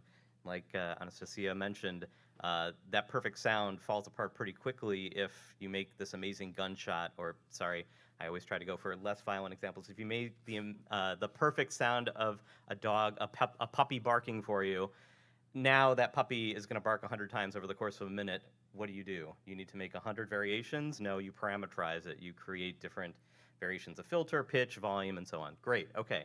So now you get into virtual reality, and this is what we've learned over the last couple of years, is that still doesn't work. That's still not enough level of detail. Now it needs to match with the environment. Now it needs to be something that I can pick up and handle. With the toy box experience that we created first, and that kind of led to First Contact and a lot of these other sort of introduction to VR experiences, we realized that there's a whole other dimension of level of detail. I can pick this thing up and I can bring it extremely close, and now I need to actually have much more highly detailed version of that sound when it plays next to me. A single WAV file is not going to be compelling if it's a point source that's like, at the center of that object. And so now we need to add all of this additional detail. And so you end up with this scenario of, like a ping pong ball is part of one of our experiences. And great, I can pick it up. Okay, so I need to have a whole bunch of variations of handling sounds, picking it up. I need to be able to put it down. The sound of me just releasing it. How do my hands interact with that ping pong ball? And then every single object in that room, that's the next thing that people naturally do is they throw the ping pong, they pick up all the objects and throw them at each other. And so that ping pong ball now needs to have this giant matrix of, well, what happens ping pong ball hitting metal table, ping pong ball hitting carpeted floor, ping pong ball hitting concrete wall. And there's the sound of the ping pong ball, there's the sound of the other object being struck, which is different than that object striking. And so you end up with this simple little ping pong ball in the experience. I think we had like 250 different waves that we had to create just for the ping pong ball. And how many lines of code? And I mean, the lines of code were just, We had about 3,000, I think, just to handle the impact and create. Yeah. So, I mean, it becomes a really complex situation. And like Jean-Marc said, now we get into augmented reality, where now on top of all of that, we don't know the material. I could throw this augmented reality ping pong ball at this table, and how do I figure out that this table is, like, I can't even tell what's underneath this this cloth. Is it metal? Is it foam? It could be anything. And so this problem just continues to expand exponentially. And so we can't continue what we've done in the past. We can't just brute force it and hire every single sound designer in the world to create every sound for the end of time. We need to figure out disk space too. We will also run out of disk space.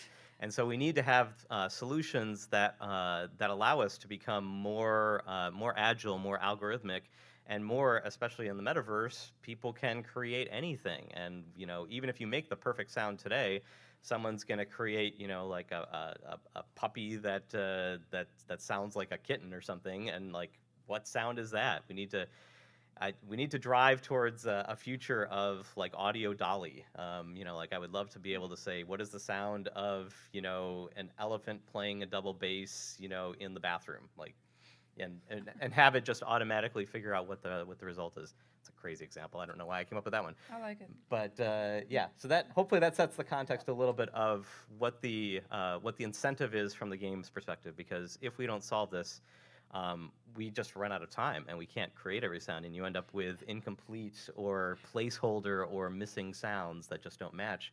And as Anastasia's keynote suggested, that breaks context, can create actual physical sickness if you're in this environment and things conflict. But we need to figure out longer term solutions that make it so that, yes, it's at least plausible and at most immersive and congruent, to reuse the term. So.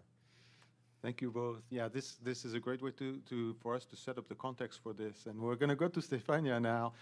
Before I move on immediately, I just want to make sure also we have time for questions from the audience. So I'll be keeping an eye on my device here, and assuming, if it's okay, that around 15 to 11, maybe 10:45 or 10:50, we're going to stop what we're doing and let you ask questions, so that there's plenty of time to have a bit of discussion around this.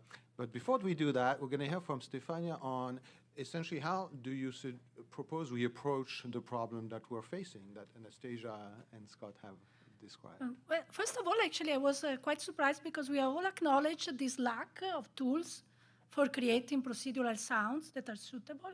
But when I look at the program of this conference, almost all the papers are about HRTFs, and so I'm wondering, so there's really actually, the first way to approach the problem would be to increase the task force of researchers and practitioners working on this topic.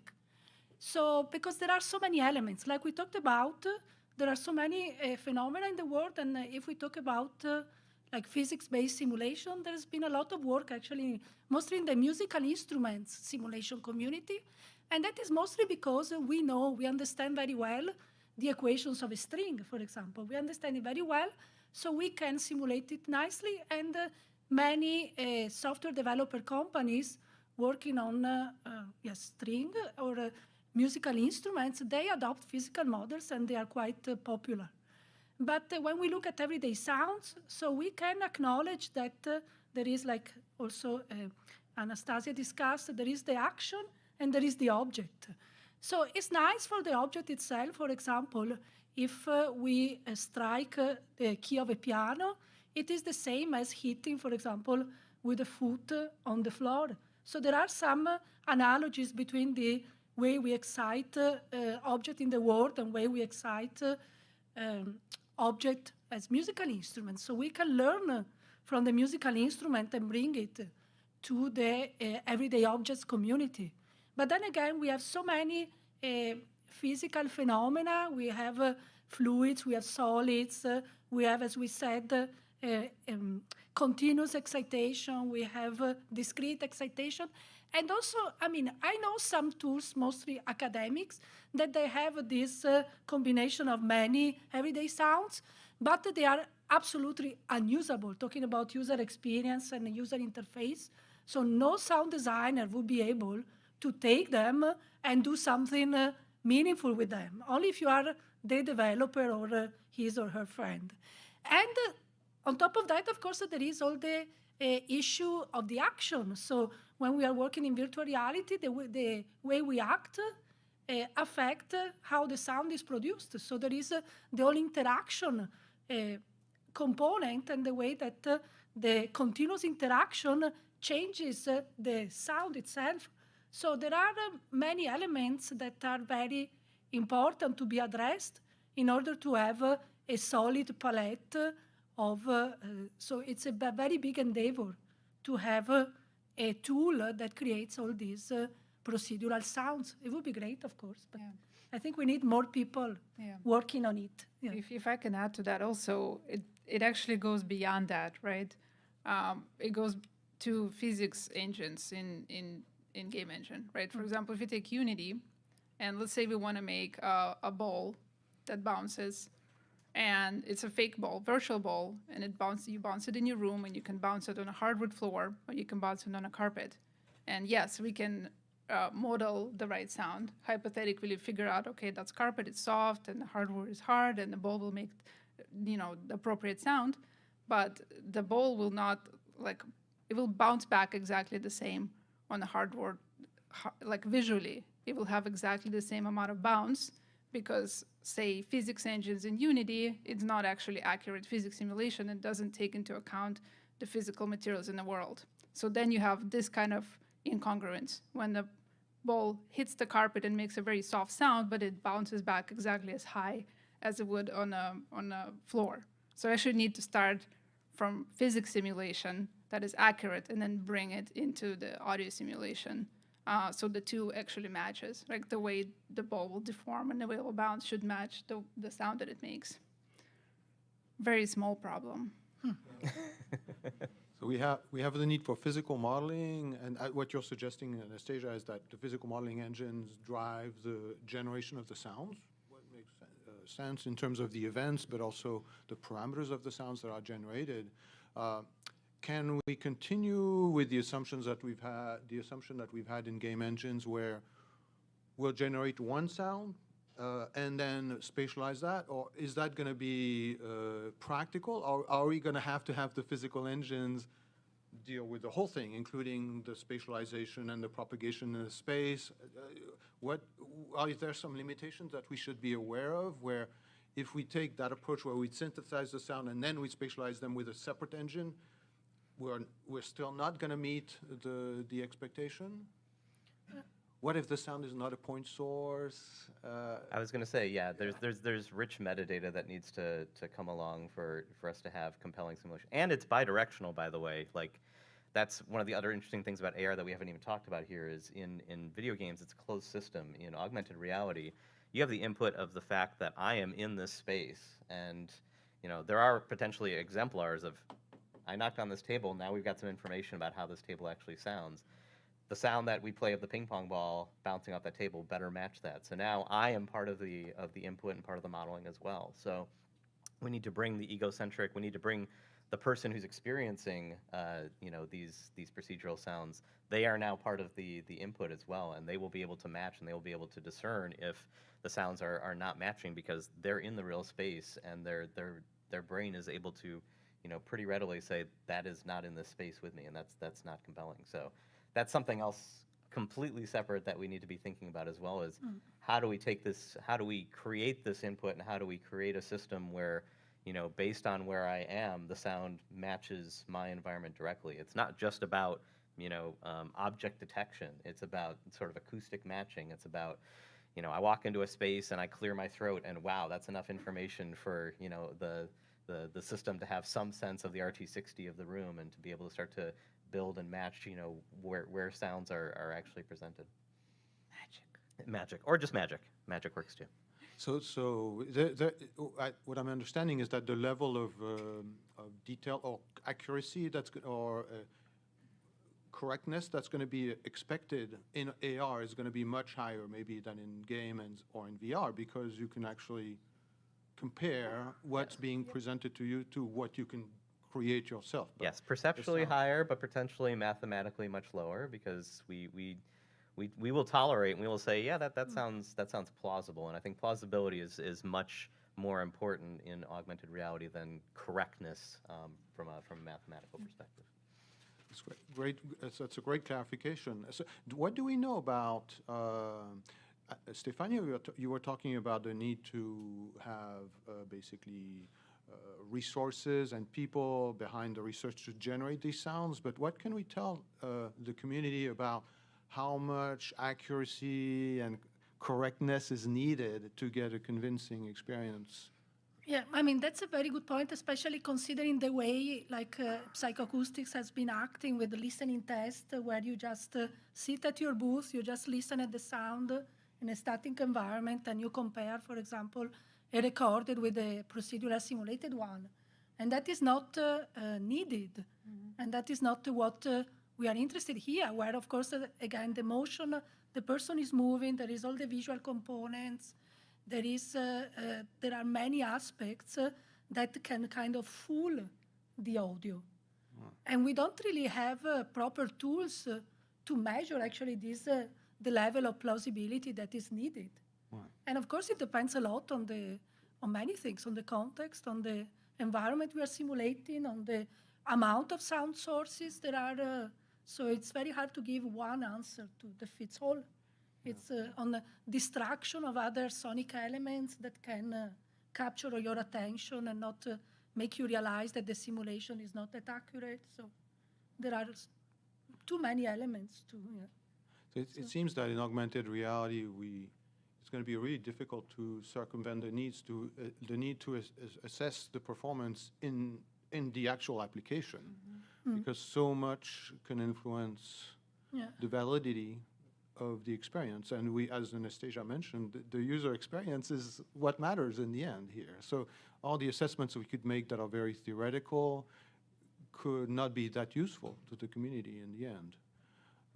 So I was wondering, given that, and also, do we have some examples of, in your work, for instance, Stefania, of examples of friction or specific or footstep sounds or things like that, that in your lab you have already developed solutions for and validated or assessed how successful the experience was, to give us a bit of an indication of what is the complexity to solve this problem and even whether it's possible?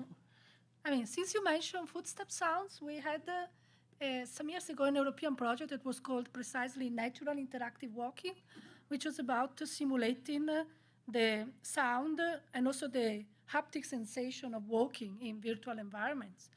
So in this case, we were creating this physics-based simulation of walking on sand, snow, gravel, all this material.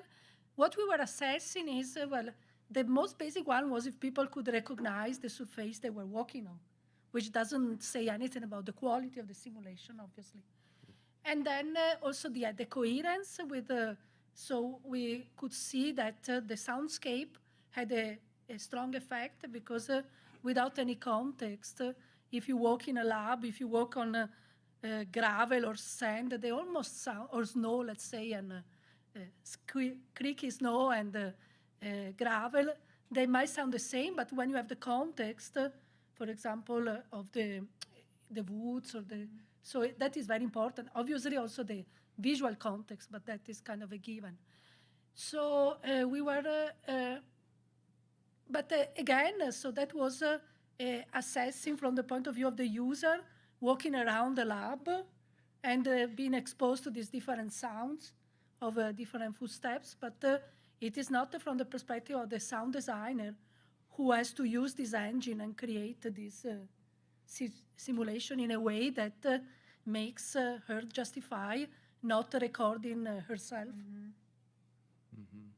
Yeah, and the sound quality. Like I've been trying to get, my team at Magic Leap, like I was on this procedural thing for years now, right? Because we encountered some of these problems a few years before Meta. But yeah, they're all the same. That's why I'm sitting here just grinning. I'm like, I know your pain. But no, whenever I would bring in some tools that do procedural generation, the sound designers like turn their nose up and they're like, well, this doesn't sound that good. We would rather just record everything. And yeah, that's I feel like we just need to bite the bullet, right? The sound designers, because like early 3D visuals kind of look like crap too. But we need to start using it in order for it to get better. Otherwise, it's not going to get better in a lab. It's going to get better as a product. Yeah, and the pipeline for generative synthesis in general is also what needs to be improved. It needs to be brought, again, back to people who have the ears. There need to be avenues for a sound designer to actually interact with it and not be, as a scientist, I created this, wave synthesis for modeling a string, go use it. It needs to be there's a way for them to, and that's where AI may be an interesting avenue going forward. Of I present a bunch of exemplars of the kind of sounds that I would like or the characteristics of the sound, and then we're able to train a model that actually potentially generates new sounds, but it's still wholly within sort of my realm as a sound designer to be able to curate what goes into that system and then to listen to what comes out and audition 50 sounds and say, well, those 49 were garbage, but this 50th was amazing, make me more like that, and to continually train that model and sort of have supervised training from a sound designer's perspective. I think that's a pretty powerful avenue that should be explored more. Thank you all. So we've scratched the surface of this problem. We're going to move to maybe a question and answer session, so that please, if you have some things that are in your mind that you'd like to discuss with the panels, it would be useful to start planning those questions. And as a transition, I'm going to say, my impression is that if we don't do something about all this, we might end up in a situation where we have some great spatialization algorithms. The localization sounds perfect. There's a lot of challenges for that, but we're putting a lot of effort behind it.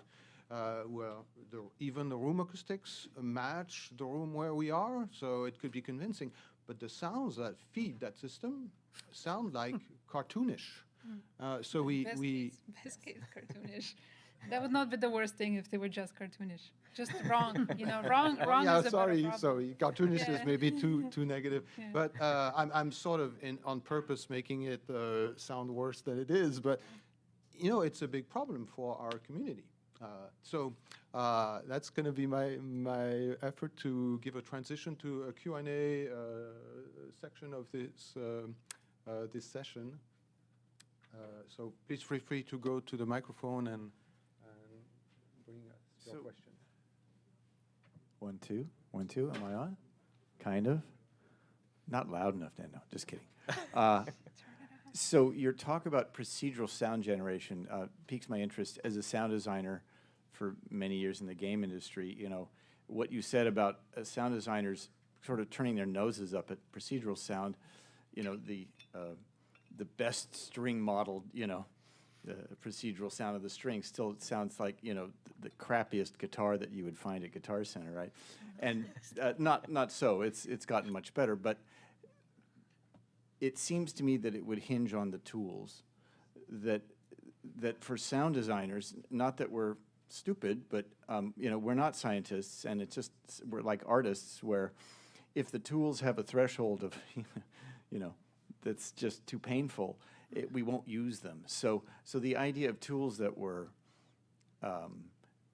maybe the machine learning model is the key there, but that we would have access to them, that we could start doing that. I still think that for us, that is kind of the holy grail in game audio, is to have procedural sound, so that we're not having to go record real world examples of it, but still, in my experience, there's nothing close. Adaptive music is similar too, where we try and try and try.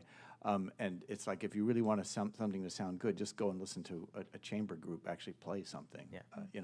So I don't know, your thoughts on tools and procedural sound? Yeah, Is there hope? I have one. So there's the specific instance that I was actually referring to is a tool that I brought in to evaluate, and it's a game synth by Tsugi, and I think it's really excellent, and I think they're doing the right thing, but I don't think it's fully like mathematical sound synth, like procedural physically model synthesis. I'm actually not sure. I think it's like simplified, and it uses like perceptual cues to match something. But it's not awful by any means. I didn't think it was awful, but they were not satisfied. But it's actually very nice user interface. So if anybody wants to check that out, I recommend it.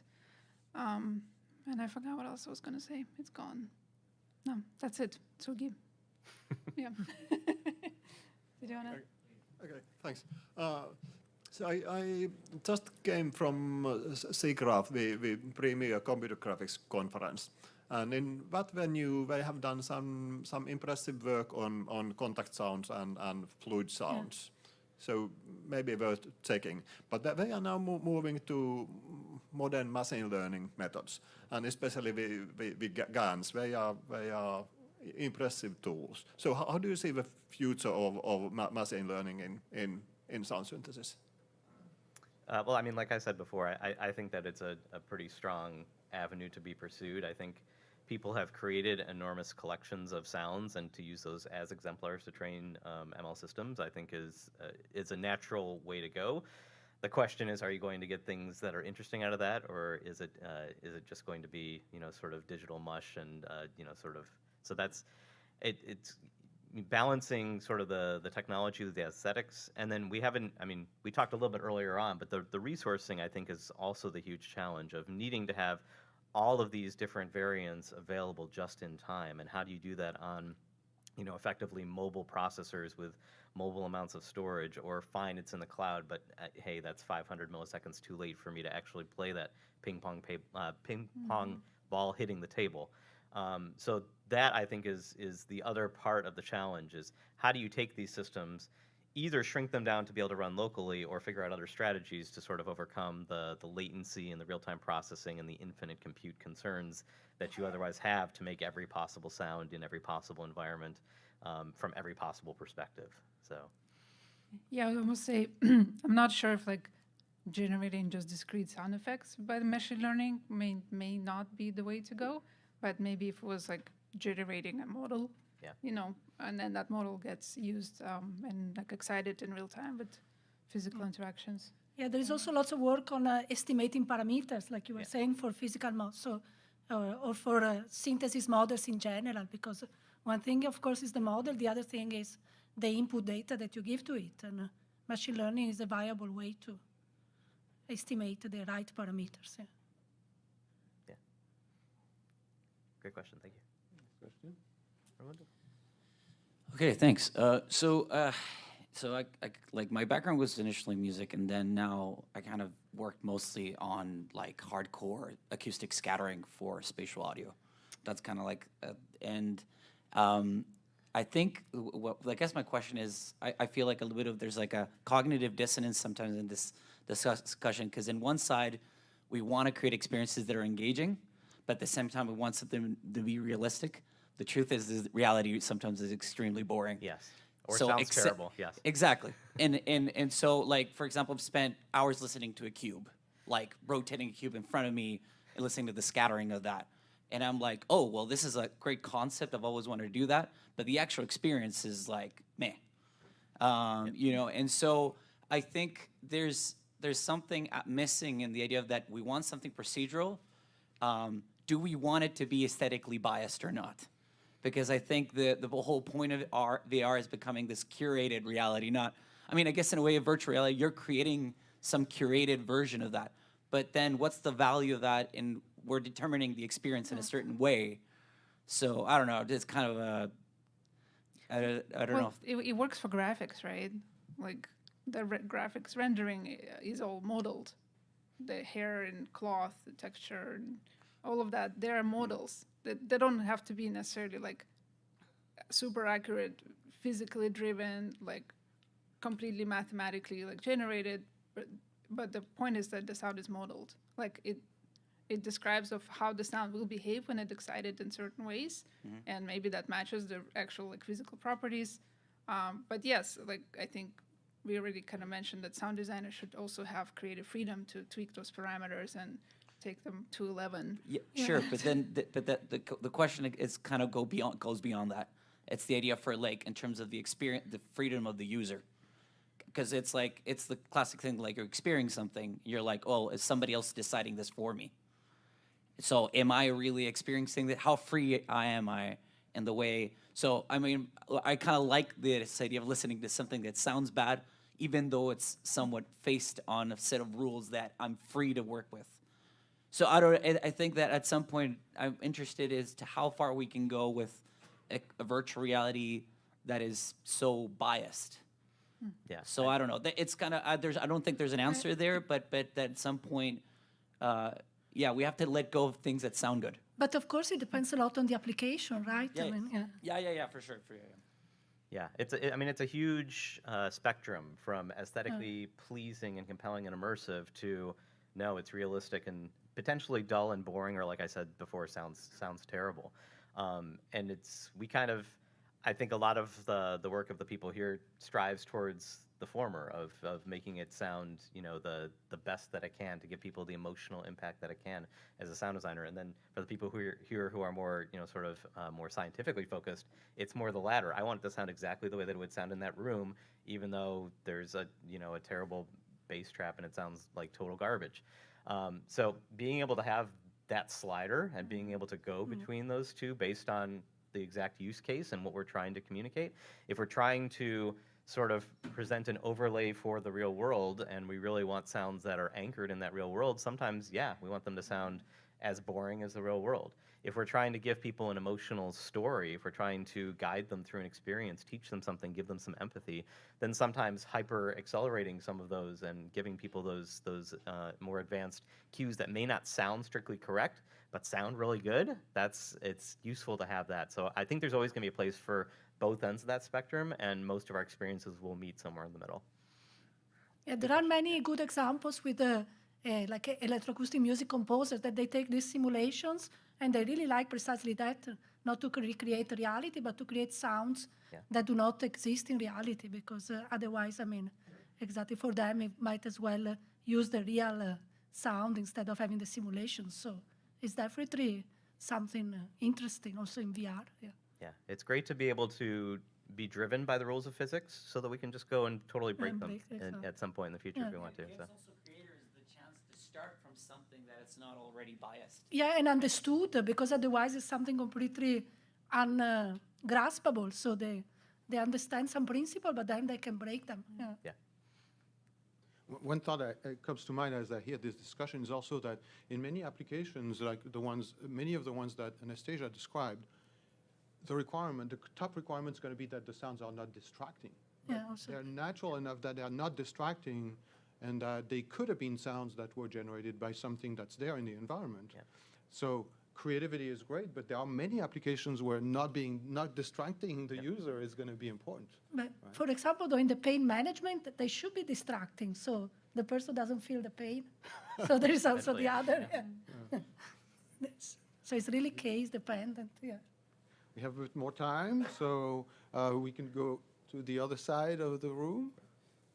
Yeah, so Scott, you were saying before about the table, and you don't know what it's made out of or what's even underneath the cloth, or then what the cloth's made out of, right? Yeah. So even if we manage to perfect this physical modeling so that we can get the right sounds that we want from the materials we want, what do you think the best materials, the best way to sort of figure out what the materials are? Do we have like special, do you think it's more probable to have special sensors in the room, or do you think maybe, companies like IKEA will like produce like meta materials that will become part of the metaverse, and you know, for, yeah, that you can like scan a barcode and like, or will spatial audio become eventually part of interior design? So like your living room is like a meta room. Do you know what I mean? Yeah. Well, by the way, IKEA does have a bunch of amazing AR experiences available online that I encourage people to check out. There are some that are actually acoustically informed. So yes, that is potentially part of it, as well as if the object exists in the real world and is something that, you know, can be known ahead of time, then maybe there's an overlay for that object. Or, you know, there's multiple different strategies. There's sort of real-time, you know, system identification of, I walked into the space, I hit the table, now there's, you know, like a sonic signature for that table in that space. And maybe in some future that's, you know, something that, you know, is potentially even shared among the metaverse. So the next time somebody comes up to this table, that information's already known. Obviously there's problematic challenges related to privacy and things like that, but those are the kinds of questions that kind of need to be explored. What are the real-time solves that we can do so that sounds, again, at least sound plausible within the space, if not perfect? And then how can we tune them over time? If, you know, I have this, the virtual water bottle, and then I put down my real water bottle on the table, and they're like, nope, that virtual water bottle was wrong, let's do it better next time. And so continually evolving and training so that the systems are so like constantly iteration, like each time. Exactly. Each time we do it better. So I think that level of refinement is also something that is not something that we're used to from games. Games, we create it once and we ship it and we're done. And, you know, now we're moving into a space where, no, I want the sounds to continually get better, get more realistic, respond to the fact that the room sounds different now that it's, you know, full of, you know, 150 people, which is amazing, by the way. Glad to be here with everybody.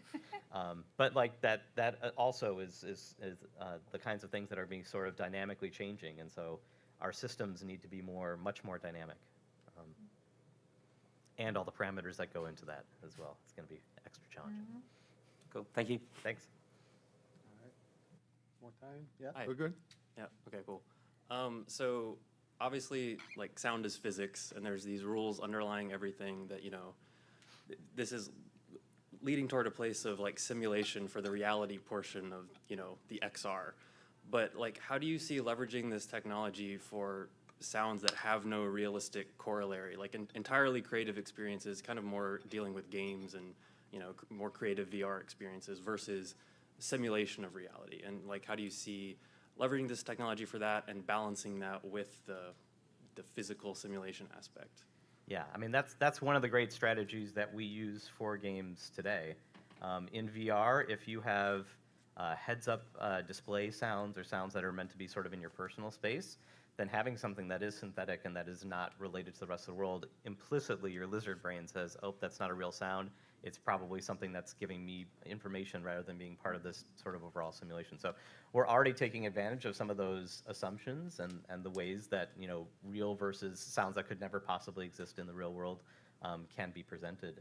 That's just one example. Yeah, well, so that's like more like kind of diegetic versus non-diegetic for like environmental, but I more mean just like source material that does not exist. So like, how do you go about physically modeling a thing that doesn't exist in reality? Yeah. And what does that look like for a designer?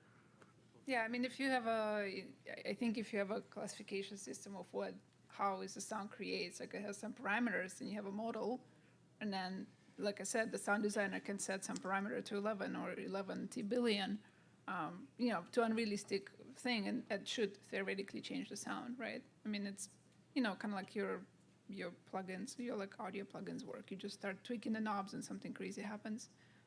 But there are rules that what these knobs do, you know, what math they apply. And a lot of it, I think, still comes back to the same strategies that have been used for sound design, you know, over the last 100+ years for fantastical sounds that don't exist. There's no logic that says, you know, striking a guy wire should become, you know, the sound of a lightsaber, and yet it worked out, or a blaster, sorry.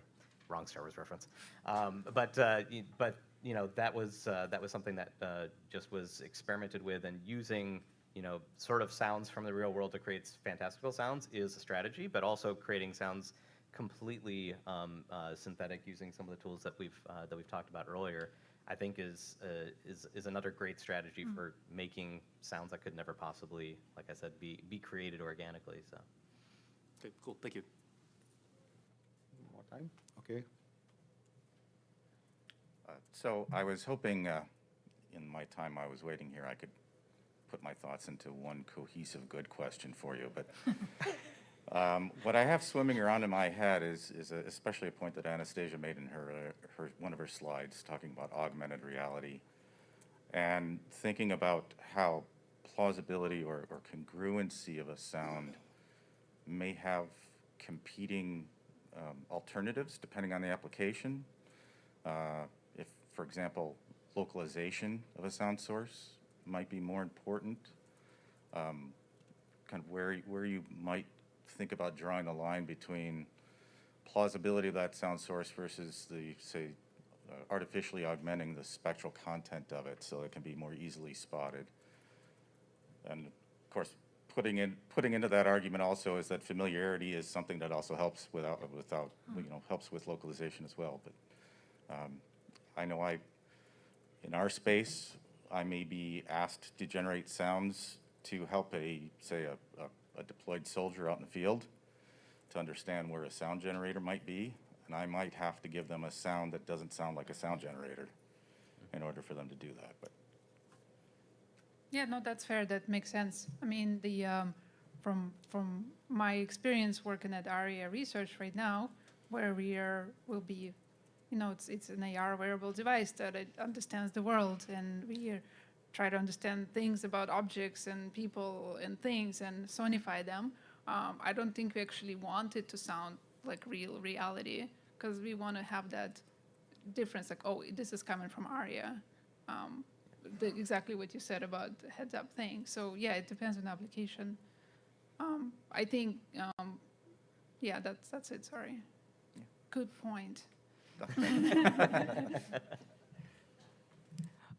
I'm Kaushik Sundar from Embody. Thank you for this insightful discussion.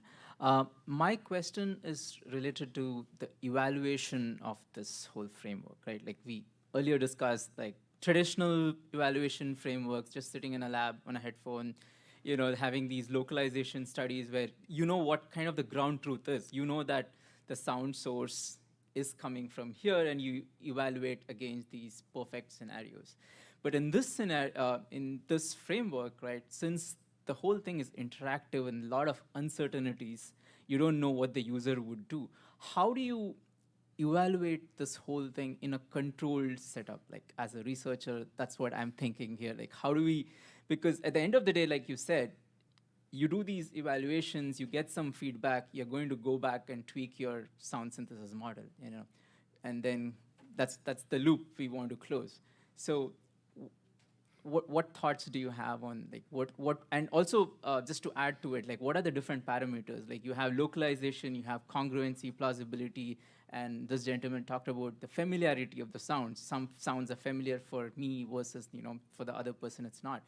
The overall immersive experience, what is the pecking order there? So there's just a lot of questions here. What needs to be given more importance?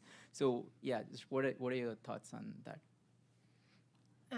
I can say something. So, well, as you said, those traditional listening tests, they are there because they are easy to do, no? Because you have just one parameter to vary, and then you know what you're measuring.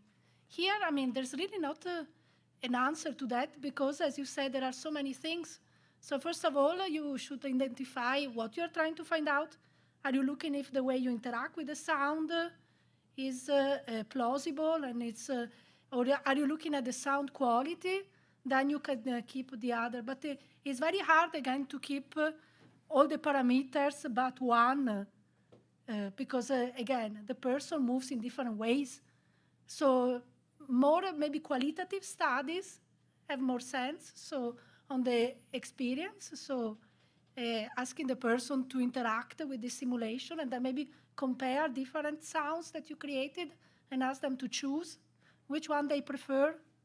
And here we are not talking about the localization because the localization, that will be next panel. And also it's, there are lots, I mean, and also for the localization, most people in VR, they do, where is the noise coming from? So it's also not very interesting if you want to use these results in a actual engaging and a real world experience. So, I mean, if you have some ideas, actually, they're very welcome too, because it is a challenge. It is And of course, the more interesting the experience, the more challenging it is to evaluate. We know how to evaluate beeps and flashes, but all these complex experiences, they're very hard to assess. Yeah. Thank you. Yeah, I was going to say it's a multi-dimensional prioritization problem, especially in AR and VR. Like most people having an experience in AR, they are not spending all their time sitting in an anechoic chamber, hearing one sound and figuring out, does that sound real? It is, how does that sound interact with the real world? Oh, sorry, there was a distractor at the same time. Someone made a real noise over there.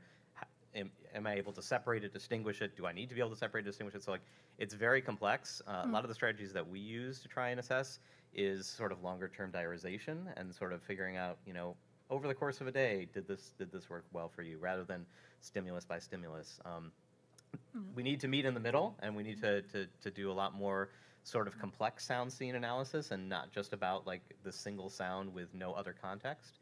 And that's kind of a challenge I'd pose to everyone in this room is how do we actually set up those kinds of environments so that we can get a better assessment of how sound really works in virtual and especially AR. So, yeah.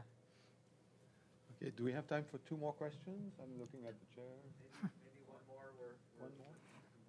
I'll ask a short one in the interest of time, and we can talk more later. First off, thank you for such a fantastic panel. It's been so great to listen to all of your thoughts.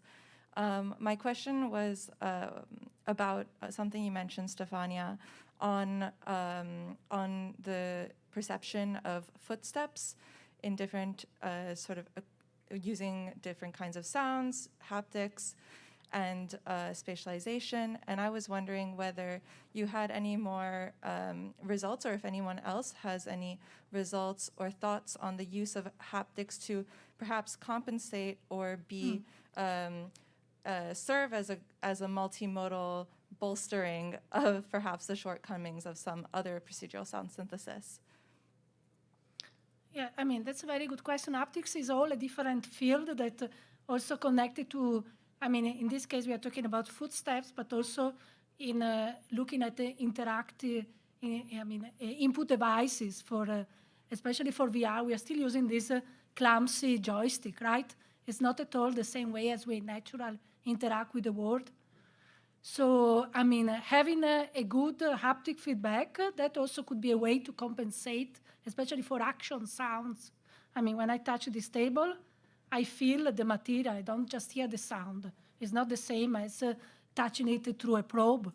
And there is a lot of work actually on a physical probe that resemble like the bottle that you were mentioning, that for VR or they resemble the equivalent physical counterpart, because that can, of course, also improve the experience. But again, that would require a large palette of physical objects with different physical material, because it's not just the shape, it's all sort of haptic properties that you get from an object. You get the temperature, you get the texture, you get the material.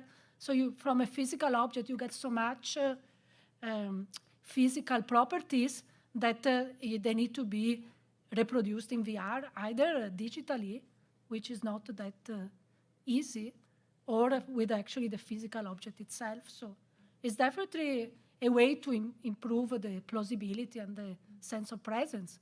But it is, so there's lots of research on that on the VR community, and it's definitely an interesting topic.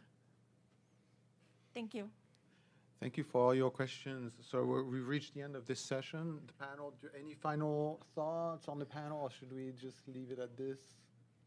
Probably Final thoughts? Go forth and make models. Make better procedural sound. Better. Go model. Okay, thank you all. We're going to give a hand to this panel.